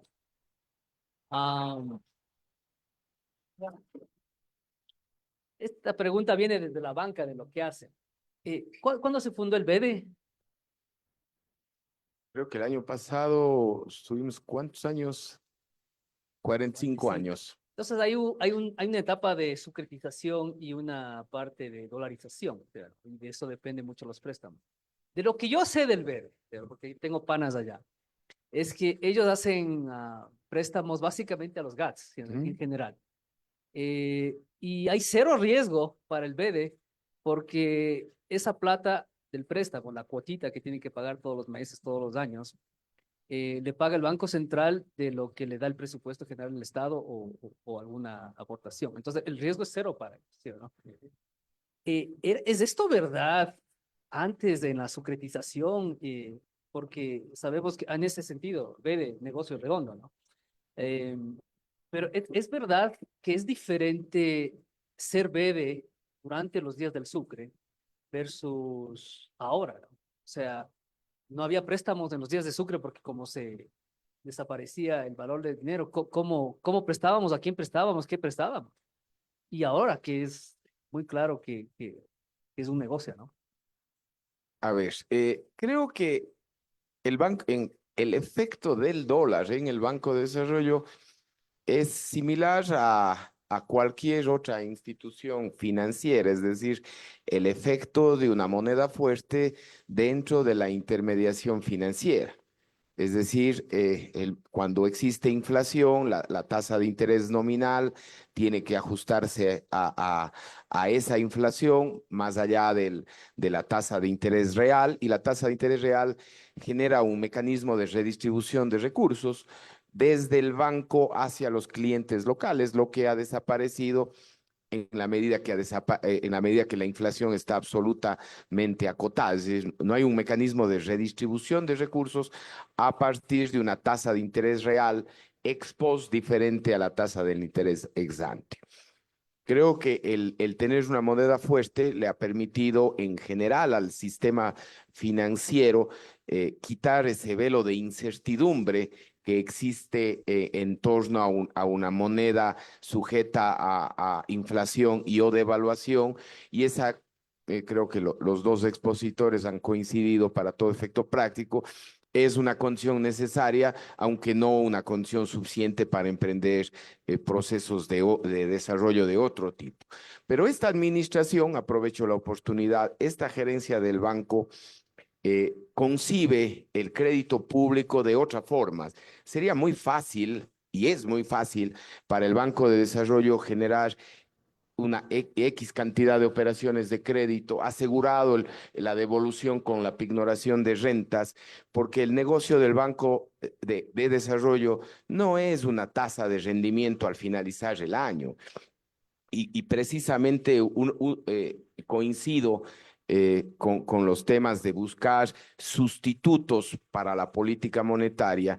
Y como gerente general del banco, yo trato de enfocar en tres cosas el crédito del Banco de Desarrollo. Primero, promover la inversión pública y a través de la inversión pública el crecimiento económico. ¿Qué hemos hecho el 2024? Con cierta reingeniería financiera, incrementamos en más de 240 millones de dólares la colocación. Pero para nosotros, repito, eso es fácil. El tema es concebir el crédito público como una política pública y que pueda ayudar no solo al crecimiento económico, sino a la estabilidad económica y a la equidad territorial. Es decir, no podemos circunscribirnos un banco enfocado a los grandes operaciones de crédito con las ciudades Quito, Guayaquil, Cuenca, sino básicamente llegar a las zonas más deprimidas. Y a través de un cambio en la metodología de cupo de endeudamiento, incorporando un modelo econométrico de data panel mucho más robusto, o al menos robusto frente a lo que no existía antes, nos ha permitido abrir a más de 90 gobiernos locales que no tenían cupo de endeudamiento en el 2024. Entonces, de esa manera estamos fomentando la equidad territorial. Para ayudar un poco a la estabilidad económica es un poco más complejo porque no tenemos un fondo extremadamente grande, pero yo he planteado personalmente al Banco Mundial y al Banco Interamericano de Desarrollo, pero básicamente al Banco Mundial con el que estamos en tratativas, en la posibilidad de tener una línea de crédito contingente.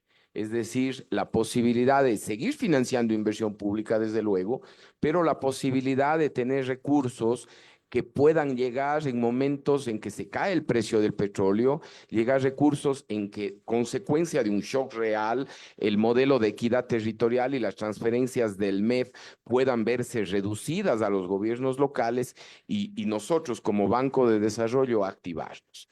Es decir, en otras palabras, yo le consigo al Banco de Desarrollo muchísimo más que un simple operador de crédito que cobra fácil con pignoración de renta. O sea, a mí me daría vergüenza ajena presentarle a los entes de control o al señor ministro de Economía y Finanzas, coloqué tantos recursos y tengo cartera vencida a cero. Eso no es chiste, no hay gracia.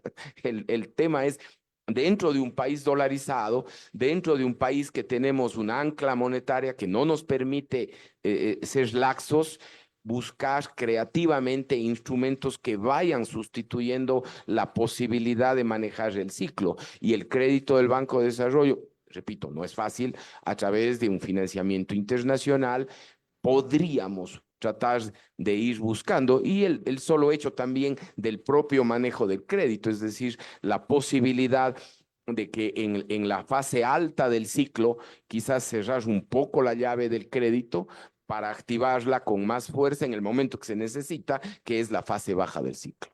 Y en eso estamos, hemos incorporado, yo vengo de la academia y he incorporado a académicos de primer nivel que están trabajando en el Banco de Desarrollo justo en la búsqueda y en delinear esta nueva estrategia del Banco de Desarrollo a partir del 2024.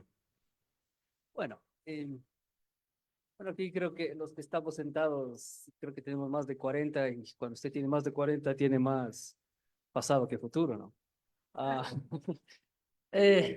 Sí, pero al mismo tiempo hemos vivido la dolarización y este es un gran tema que es el tema fiscal también.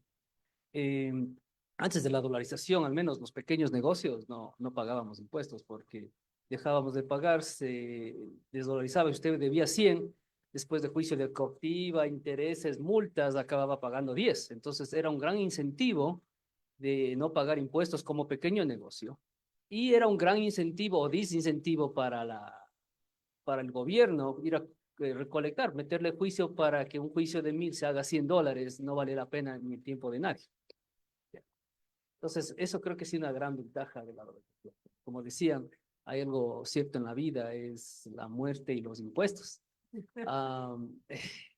Esas son las certidumbres de la vida, pero yo creo que es uno de los argumentos, ¿no? de por qué mantener la dolarización, es porque el ingreso fiscal también se ha vuelto cierto, estable, y con eso se podía planificar. Entonces, la pregunta que hago cualquiera de ustedes, ¿sí? Es, ¿y cómo afecta, digamos, a largo plazo el tener dolarización y estos ingresos fiscales? O sea, ¿existen otras maneras desde la política fiscal de estimular la economía, ya que no tenemos impresión de dinero?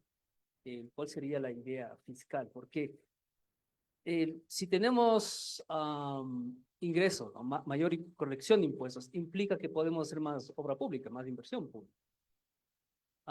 Pero ¿cuándo cesa eso? Porque en algún momento también, y aquí viene la pregunta para conectarle, de la versión online, gracias al público en el espacio, hay una relación entre dolarización y la deuda externa, ¿no? Es más fácil pagarlo desde un país dolarizado, porque también, hay que decirlo, ha sido una crítica de la dolarización, es que no hemos tenido, digamos, esos episodios de boom económicos, ¿sí?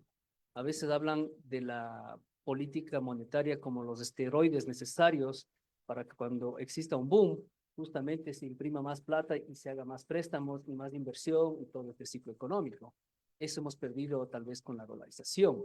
Pero ¿cuál es su opinión a cualquiera de ustedes sobre la idea de, es verdad que la dolarización inhibe el crecimiento económico de alguna manera?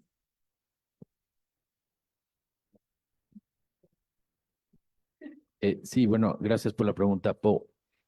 Yo creería, en primer lugar, lo que hay que entender es que nosotros seguimos siendo un país primario exportador. Y un país primario exportador tiene muy pocas posibilidades de mantener, por ejemplo, una inversión sostenible en el tiempo.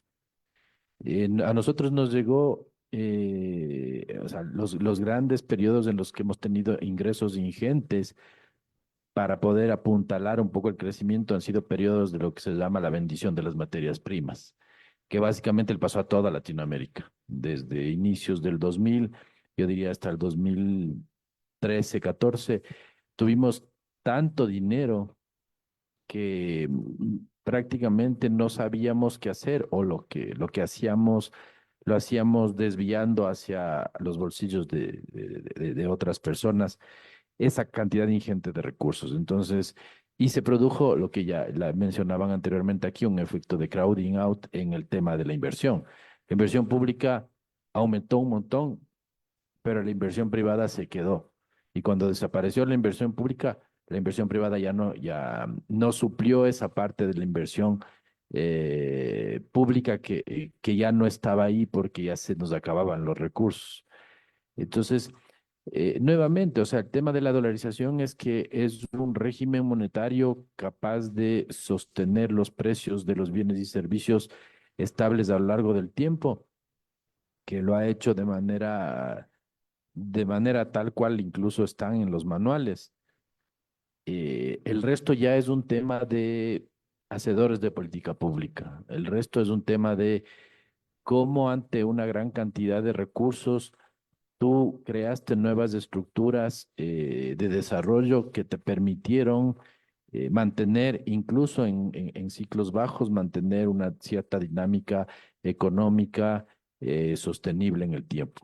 El tema es que si nosotros no hemos sido capaces de transformar la estructura productiva, como ya lo decía Grace, un poco por el tema de la famosa heterogeneidad estructural, eh, es un poco complicado pedirle más a la dolarización que haga más, que ya no va a poder hacer mucho más. Eh, y pedirles, hay que pedirles más a los hacedores de política pública. Sigue siendo un problema grande en el Ecuador el tema de las cuentas fiscales. Sigue siendo, yo diría, un ancla, el tema que tú ya mencionabas hace un momento, relacionado con los impuestos, sigue siendo un ancla que a veces te trae más recursos, pero a veces no te trae más recursos. O sea, yo creo que hay herramientas de la política fiscal que te permiten acumular recursos dependiendo del momento en el que te encuentras y del ciclo en el que te encuentras. Tú le puedes pedir a la sociedad en general que se esfuerce un poco más por darte 16% de IVA, 17% de IVA, 18% de IVA, le puedes pedir, pero hay un momento en el que tú le pones 25% de IVA y lo que vas a obtener es mayor elusión, mayor evasión. Ya no importa cuánto le pongas, ya se terminó el techo de el aguante de la gente para pagar impuestos. Igual puedes decir, bueno, yo le voy a dar 0% de IVA.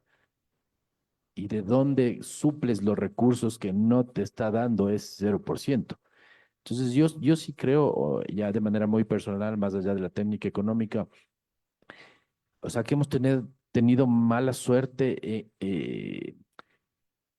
al escoger a algunos hacedores de política pública, que hemos tenido mala suerte en el país. O sea, vuelvo y repito, tuvimos la bendición de las materias primas entre el 2007, más o menos 2009, por ahí, 2014, que entraron más de 200.000 millones de dólares a este país, que no nos esperábamos. Y con esa ingente cantidad de recursos, este país debía haberse transformado, pero resulta que 2014 dejas de tener esa ingente cantidad de recursos, 2015, 16, 17, 18, 19, los indicadores sociales empiezan a caer. Eso quiere decir que no hubo un cambio estructural, porque si tú cambiabas estructuralmente la economía, los indicadores sociales sí se iban a desinflar un poco, pero no caer. Ahora estamos lamentablemente en niveles de pobreza y de desigualdad elevados.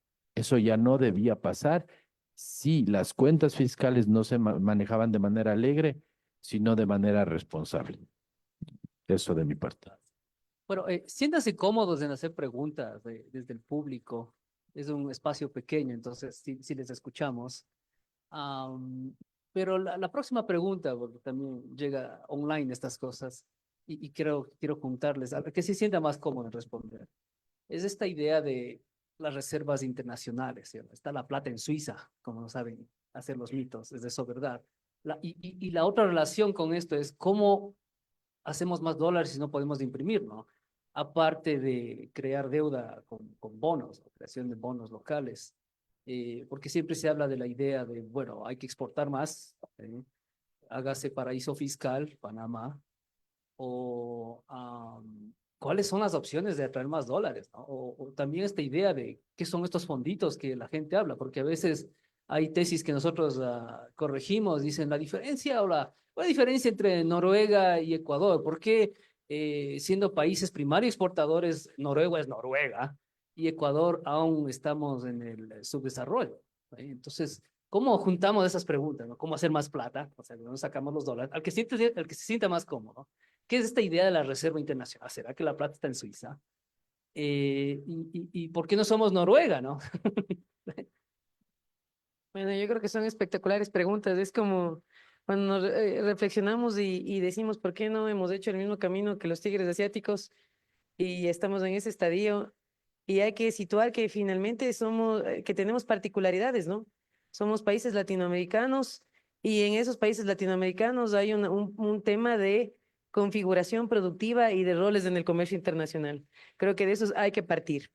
Que estemos dolarizados no omite que tengamos ese rol en el comercio internacional, especializados desde antes de los 70 en ser un país agroindustrial y después de los 70 hemos priorizado la producción, bueno, sobre todo la extracción del crudo, y por tanto hemos tenido los efectos de la volatilidad de los precios del petróleo, lo cual nos lleva a que efectivamente, a pesar de tantos años, no hemos hecho un cambio estructural en la matriz productiva y seguimos dependiendo de los cambios del precio del petróleo, lo cual se refleja en los ingresos públicos.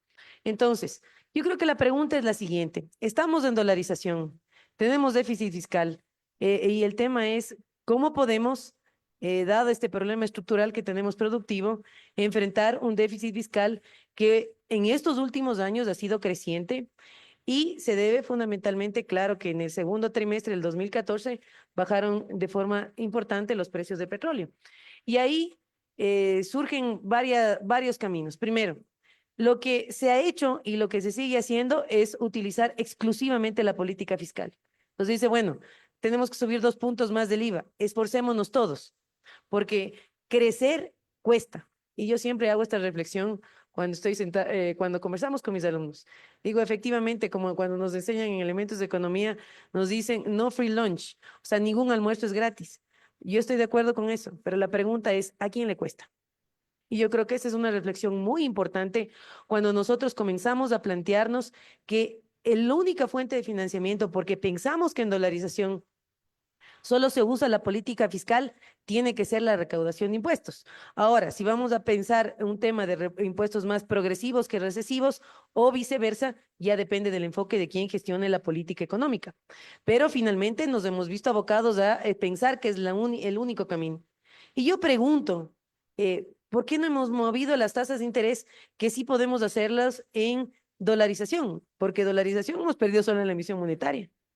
Hemos perdido esa acción, digamos que es una característica soberana, pero las tasas de interés se pueden gestionar, pero no lo hemos hecho. Hablar de endeudamiento externo con bonos es una posibilidad teórica, pero no práctica. ¿Por qué? Porque el régimen, el Código Orgánico Monetario y Financiero lo prohíbe expresamente. No podemos hacer las compras de los bonos entre el Banco Central y el Ministerio de Finanzas porque es endeudamiento público interno y expresamente se ha eliminado esa opción, lo cual nuevamente aboca, si necesitamos financiamiento extra al ingreso que tenemos por impuestos o por todo tipo de ingresos, impuestos, tasas, etcétera, necesitamos de endeudamiento externo. Entonces, en un momento en la caída del ciclo del endeudamiento externo, la pregunta es, perfecto, cada vez nos cuesta más traer dólares a la economía porque ¿quién quiere prestar a un país que está ralentizado económicamente y que tiene algunos problemas no sociales, sino posibilidad de pagar la deuda? Hemos visto que hemos sido disciplinados en los últimos años. Se ha priorizado pagar la deuda, incluso sobre los aspectos sociales, pero eso no lleva a que podamos reducir necesariamente el déficit si no se hace una disciplina fiscal que cada vez le cuesta más a la gente. Entonces, el tema es cómo traer más dólares a la economía ecuatoriana y no se puede resolver desde una sola vía. Se tiene que gestionar de forma combinada la política monetaria y fiscal, pero realmente se tiene que tener una estrategia evidente en el sector productivo, que no la hay. O sea, no hay una intencionalidad de reducir, como tú bien dices, la heterogeneidad estructural y decir, bueno, estos son los sectores de apuesta dinámica que van a buscar los encadenamientos hacia adelante y hacia atrás, que no solo sea el turismo, porque el Ecuador indiscutiblemente es turístico, pero no vamos a transitar del sector primario y exportador a tener habilidades ingentes en el sector terciario de la noche a la mañana. Requiere habilidades, capacitación del personal que te atiende desde los hoteles, desde que todas unas habilidades del capital humano que nos toca germinar y trabajarlas de forma persistente. Entonces, ahí te dicen, y es una de las estrategias, y de hecho yo la propuse en la tesis doctoral, es cómo usamos una de las herramientas de política monetaria que se llama Reserva Internacional.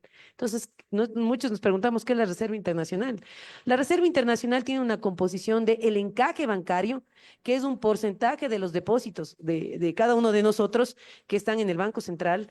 De igual forma, los depósitos que tiene las entidades públicas en el Banco Central, que están en el Banco Central y que antes de la dolarización servían para hacer pagos al exterior porque se pagaba en dólares y antes teníamos sucres. Ahora ya tenemos dólares y todo el comercio internacional lo hacemos en dólares.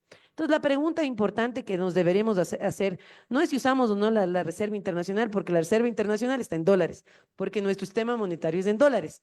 ¿Cómo comerciamos con el exterior? En dólares. Entonces, yo creo que hay que analizar y reflexionar con mayor detalle lo siguiente. ¿Para qué nos debe servir la Reserva Internacional? En 2 casos que voy a poner extremos. ¿Qué pasa si hay un riesgo sistémico? Y todos los ecuatorianos corremos a nuestros bancos, decimos, vean, devuélvenos nuestros depósitos. ¿Cómo podría quebrar la dolarización si vamos de ese caso extremo? Porque no nos devuelven los depósitos. Entonces, ¿qué rol tiene la Reserva Internacional? Si yo voy al banco y digo, deme mis 10 dolaritos y me devuelve inmediatamente, me tranquilizo, así como nos tranquilizáramos todos y dicen, bueno, voy a ir a devolver mis 10 dolaritos después de 2 días, porque sí me devuelven cuando necesito. Entonces, necesitan tener un tramo de la reserva para que te devuelvan inmediatamente los depósitos que tienen los bancos privados en el Banco Central, que esos son en las bóvedas del Banco Central, y de igual forma hay un tramo también que se invierte en el exterior, porque no es que están los depósitos en las cuentas del Banco Central solamente, digamos que en el debe y el haber, o sea, cómo se gestionan las reservas, si sirven para este tipo de emergencias y que ahora tenemos unas reservas amplias que podríamos gestionar de forma inteligente, dado que tenemos opciones de política monetaria. Entonces, propuse en mi tesis doctoral que el tramo que se tenga en las bóvedas del Banco Central se mantenga porque se tiene que responder a la preferencia por liquidez del público, que tiene que responder el Banco Central. Segundo, hay un tramo de inversión que está ganando, digamos, un valor, porque está en una cuenta sin ganar nada es un dinero ocioso, que adicionalmente, como todos ustedes saben, si está el dinero ocioso, perdemos la inflación. Entonces nos costaría mantener un dinero ocioso. Y la otra parte que yo propongo de forma importante, dado que solo tenemos endeudamiento externo, es entender un tramo de la reserva de tal forma que podamos nosotros convertir al Banco Central como un prestamista residual de la deuda pública interna, porque ya no tenemos posibilidades de que nos den financiamiento externo, que es muy caro. El tramo que no podemos cubrir, el Banco Central podría ayudar a cubrir con endeudamiento interno más barato, lo cual implica que la deuda consolidada total tendría no solamente una presión muy alta sobre la tasa de interés externa, sino que bajaría la presión porque hay un endeudamiento público interno. Eso teóricamente es factible, pero depende de las intencionalidades internas de que viabilizan o no en el Código Monetario Financiero. Es un tema de política económica, pero como teórico o como aspecto de política económica, es totalmente factible manejar los tramos de la reserva de forma inteligente para que no sigamos presionándonos con la deuda externa, porque la deuda externa nos cuesta. ¿Y qué cuesta? O es un costo de oportunidad alto. Cada vez que pagamos impuestos, nos endeudamos externamente, nos cuesta más caro, es algo que debemos dejar de percibir. Entonces, no hay free lunch. La pregunta es, ¿a quién le cuesta? Y creo que esa es la pregunta más importante. Todos tenemos que resolvernos y que dejo para reflexión. Un poco buscando dar un pantallazo a varias de las preguntas un poco que ya se sumaron. Y a veces yo creo que se añora mucho el ejercicio de la política monetaria y se asume que es un gran estabilizador de la economía bajo la lógica, de acuerdo a la literatura económica, por ejemplo, de los modelos de precios rígidos neokeynesianos del tipo de Guillermo Calvo. Y está bien, inclusive el propio modelo de las Islas de Lucas nos abre un espacio para el ejercicio de la política monetaria. Pero cuando la autoridad no tiene buena credibilidad, y en el año 98, 99 hubo total pérdida de credibilidad en la autoridad monetaria, el espacio del ejercicio de la política monetaria se pierde totalmente. Y el M, que es el que estaríamos haciendo ejercicio de política monetaria, todos va a precios, uno a uno. Y técnicamente no voy a tener un efecto en el producto. Claro, si tuviera precios rígidos, si hay un espacio, si hay un efecto, o en temas del tipo de cambio, la famosa la literatura nos habla del pass-through, es decir, si yo tengo efecto en el tipo de cambio real, yo tengo espacio para reactivar la economía, pero si todo se va a precios, cambia el numerador, cambia el denominador y el tipo de cambio real está constante. Es decir, lo primero que tendríamos que ver, y eso es un tema ya econométrico, un tema estrictamente técnico, ya no de gustos de la autoridad, es si con las expectativas de los agentes económicos, y allí digo con las expectativas racionales de los agentes económicos, yo podría tener un espacio bajo la lógica de los precios rígidos, o más bien tengo que hacerle más caso a Lucas y compañía, y en donde todo M se va a precios y el pass-through no tiene efecto en el tipo de cambio real, y allí literalmente no estaría ganando nada. Entonces yo creo ese es un espacio eminentemente académico y deberíamos tener una respuesta en los datos más que en un tema de percepciones. Por el lado fiscal, que también hubo alguna pregunta, mire, al Banco Central se le concebía como el prestamista de última instancia de la banca privada y perdóneme que le diga, eso no lo dice la ley, pero en la práctica funcionaba así, como el prestamista de primera instancia del fisco. El momento que nos dolarizamos y por volumen, porque allí habría que ir pensando si esta creatividad de la política monetaria llega a tener una significancia en el volumen que es requerido, si bajo esa lógica nosotros no tenemos prestamista de última instancia, para eso está el seguro de depósitos, y no tenemos un prestamista de primera instancia. Eso es verdad. Entonces el fisco en teoría debe ser más responsable, debemos tender a tener mejores equilibrios fiscales, debemos propender a tener líneas de crédito contingente, los fondos de ahorro. Los fondos que en su momento, en un boom de ciclo de precios de petróleo o de cualquier otro tema, el gobierno como tal debería generar volúmenes de ahorro importante que nos permita en un momento dado del ciclo bajo corresponder en esa materia. El tema de la reserva monetaria, y eso hay que tener mucho cuidado, es una reserva monetaria de libre disponibilidad.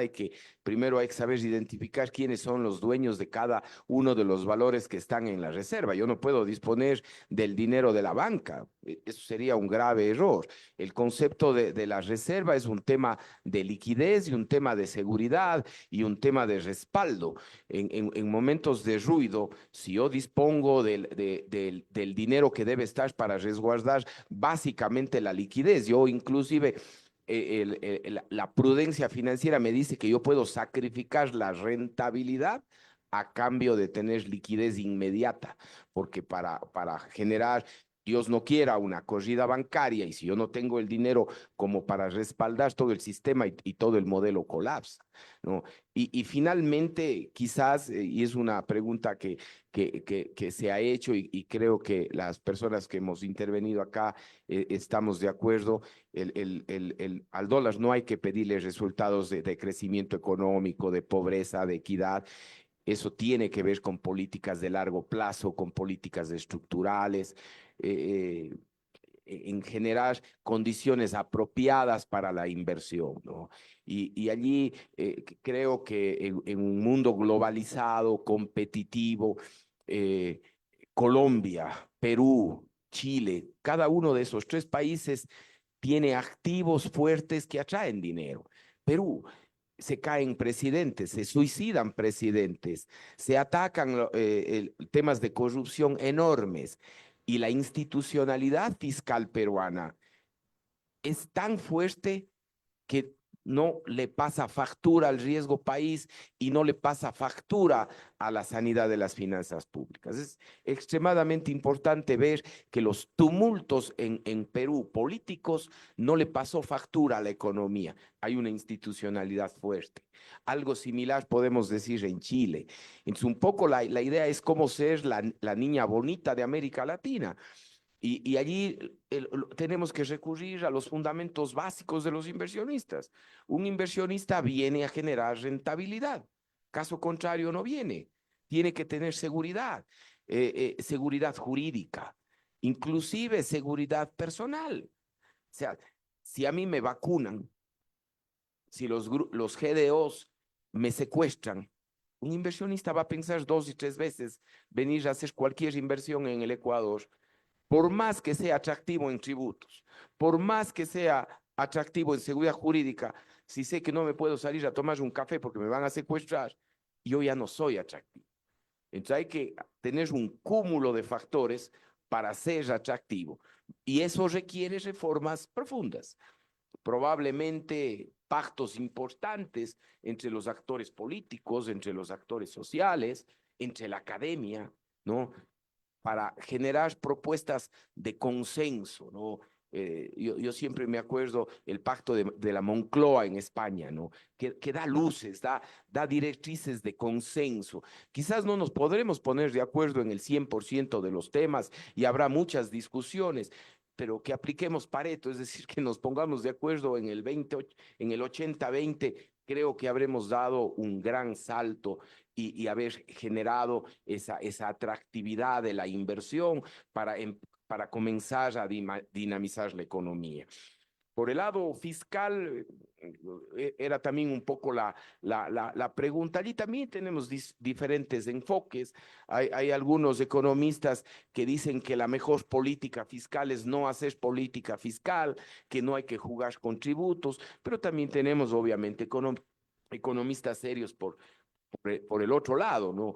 Allí quizás podemos discutir, yo soy un poco menos afecto al uso de la política fiscal, sobre todo por la falta de credibilidad, pero sin lugar a dudas, si el gobierno tiene líneas de ahorro fuertes y tiene líneas de crédito contingentes, hay formas de estabilizar el ciclo económico, pero a mí me parece que la palabra clave acá es credibilidad.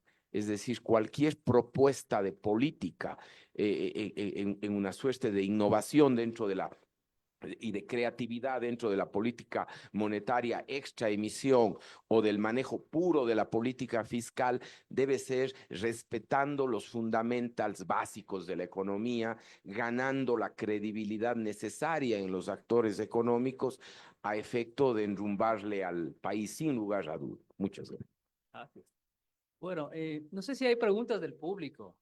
¿Alguien valiente de los estudiantes? Sí, sí. Solo hay una última pregunta desde la parte online y esta es muy simple, por eso es que me gustó. Siendo un país dolarizado, ¿por qué las tasas de interés son tan altas? ¿Es un problema de regulación o es un problema del mercado financiero?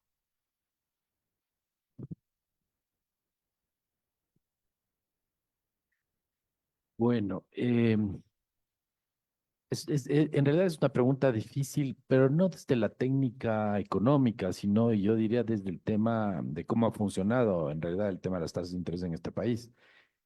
Eh, una primera cosa que me parece importante mencionar es que más allá de las tasas de interés es el spread. Si la diferencia entre la activa y la pasiva debería ser mucho menor, debería ser mucho menor, pero no es mucho menor. Entonces ahí vienen como que las cuestiones. ¿Por qué no logramos, a pesar de estar en un país dolarizado, tener un spread mucho menor, que es lo que permitiría tal vez una dinámica más interesante en el tema de las tasas de interés? Luego, hay que entender que por más dolarizados que estemos y por más que el dólar sea la moneda de Estados Unidos y de nosotros no somos Estados Unidos, no funciona nuestra economía como Estados Unidos, la dinámica de la inversión, la dinámica de los bancos no funciona de esa manera. Y por otro lado, ¿Pero es por la falta de competitividad de eso? justo iba a ese lado. Por otro lado, el Ecuador tiene algunos oligopolios bancarios, que de hecho es una de las propuestas de los candidatos a la presidencia. Bueno, ahora nos quedan dos, antes eran 16. Pero es una de las propuestas que justo pasaba por este tema. Decían, bueno, ¿y por qué no dejamos que entren más bancos? La Y botillería decía eso. en teoría no hay ninguna restricción a la entrada de bancos, en teoría. En la práctica, claro que hay restricción porque es algo obvio. Si yo domino el mercado, es más o menos como el mercado de las telefónicas. Na- no hay restricción para que entren otras telefónicas en este país, pero si yo domino el mercado de las telefónicas, si domino el mercado bancario, no me gustaría que entren otros bancos a quebrarme ese dominio. Entonces, vuelvo y repito, en la legislación no existe una restricción formal con respecto a la entrada de otros bancos. En la práctica sí, porque no es de interés de la entrada de otros bancos. Es más, con dolarización es más fácil que puedan venir otros bancos a instalarse aquí, porque por el tema de incluso de los costos que podría significar venir a instalarse al Ecuador. Eh, pero nuevamente, tal vez hace unos 5 años era más plausible que vengan otros bancos a instalarse acá. Y en la línea de lo que ya comentaban hace un momento, pero ante la falta de seguridad económica y jurídica, no sé si sea muy interesante que un banco se juegue el venir acá. Un banco grande no va a querer que apenas se instala a los 3 meses le vacunen. Un banco grande me refiero de Estados Unidos, de Europa. O sea, es un problema complicado y yo creo que una de las respuestas es la existencia, vuelvo y repito, no formal, pero sí en la práctica de oligopolios bancarios que mantienen, hay una cosa que es bien interesante y que el Banco Central siempre saca informes con respecto a eso, más allá de la gestión, lo que decía ya Grace, la gestión de las tasas de interés, que esa gestión de las tasas de interés resulta que hace que los bancos más grandes siempre se peguen al techo. Y es la pregunta que nos hacemos los que analizamos un poco este tema. Dice, bueno, ya gestionamos las tasas de interés, pero los más grandes se pegan al techo. Entonces, la respuesta teóricamente es, pero si se pegan al techo, baje el techo. El problema es que si bajas el techo ya se hace muy difícil para los bancos pequeños, incluso las cooperativas, competir con ese techo más bajo, porque no tienen el músculo financiero para mantenerse en un techo más bajo. Entonces, eh, los grandes se pegan al techo, pero cuando intentas hacer política monetaria para bajar el techo y que sea más competitivo, les estarías dejando de lado a los más pequeños, ya no les es factible competir porque son pequeños. Entonces ahí viene o sea, este tema de un poco pensarle ya desde la teoría y la práctica, ¿cómo lograría yo que manteniendo un techo, o cómo, mejor dicho, cómo les vendo la idea a los bancos grandes de que no se peguen al techo? Pero al final del día esta es una cosa práctica. No se peguen al techo, pero yo les doy esta ventaja. ¿Cómo hago eso para lograr que no se peguen al techo, que los otros logren ser más competitivos y que el mercado se abra para la banca internacional? Entonces, por ahí iría mi respuesta. No sé si nuestros panelistas tienen algún último comentario. 30 Eh, segundos. Ya, o sea, lo yo que creo nos que dicen es, leamos la audiencia y creo que ya están cansados, entonces, sí, o creo sea, que ya lo no hay que cómo faltaba. subir más la energía, así que, Grace, 30 segundos. Una cosa adicional, yo creo que el Banco del Pacífico ha jugado un buen papel como marcador de precios. Entonces, si hay un incentivo que se debería fortalecer, un Banco del Pacífico que en comparación de tasas juega un rol importante como marcador de precios hacia abajo, que también juega señales en el mercado. Y respondiendo lo que tú planteas, sí, pero las tasas referenciales son un promedio del mercado, entonces realmente no se han instrumentado ninguna acción para bajarlas de forma intencional como una estrategia de reactivación económica, porque como hace bien el banco, ¿no es cierto? Da crédito, crédito barato, crédito intencional para la reactivación económica, para la industrialización, etcétera. Si no se tiene eso, es mucho más difícil reactivarse económicamente. Pero si se tuviese eso, porque es una decisión del hacedor de la política económica, tendría que generar diferentes andariveles para los bancos, bancos más grandes, aplicación de tasas referenciales distintas, intermedios y más bajos, de tal suerte que la política de reactivación económica y las tasas de interés sean una cuestión diferenciada, pero al mismo tiempo permita tener crédito barato. Noten que la convergencia de la inflación fue en 26 meses de un dígito, pero la convergencia en tasas de interés ya tenemos 25 años de dolarización y no hemos convergido a las tasas de interés de un dígito. Es decisión de política económica. No, bueno, básicamente creo que ha habido algunas ideas respecto a las tasas.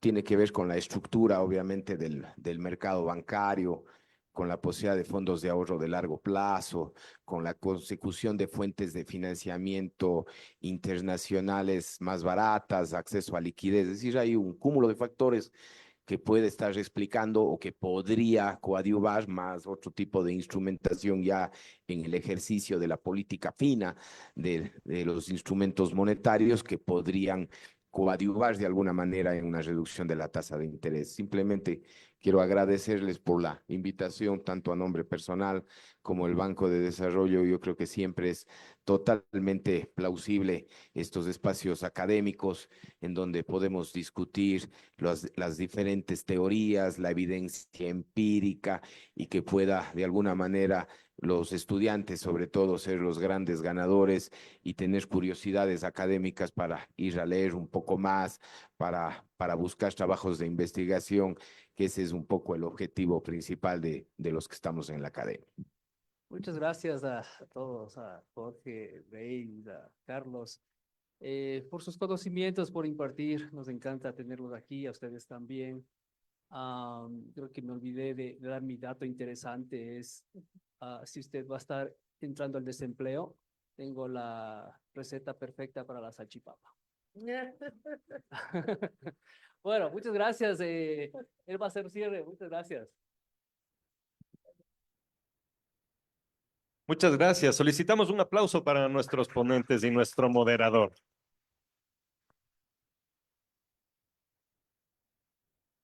De esta manera finalizamos este importante evento que fortalece aún más la presencia de la academia en Ecuador y el progreso individual y colectivo en torno al conocimiento. Agradecemos a todos los presentes, en especial a los estudiantes, acordes a las materias tratadas en esta casa de estudios. Un saludo para todos ustedes que se interesan por estos temas más importantes y les instamos para que en unos años o en unos semestres nos visiten aquí en el IAEN. Tenemos abiertas las puertas para ustedes. Les deseamos una excelente tarde para mañana y tarde para todos ustedes y les recomendamos que sigan nuestras redes sociales como @IAEN Universidad o nuestra página web www.iaen.edu.es. Con esto nos despedimos hasta una próxima oportunidad. Muchas gracias.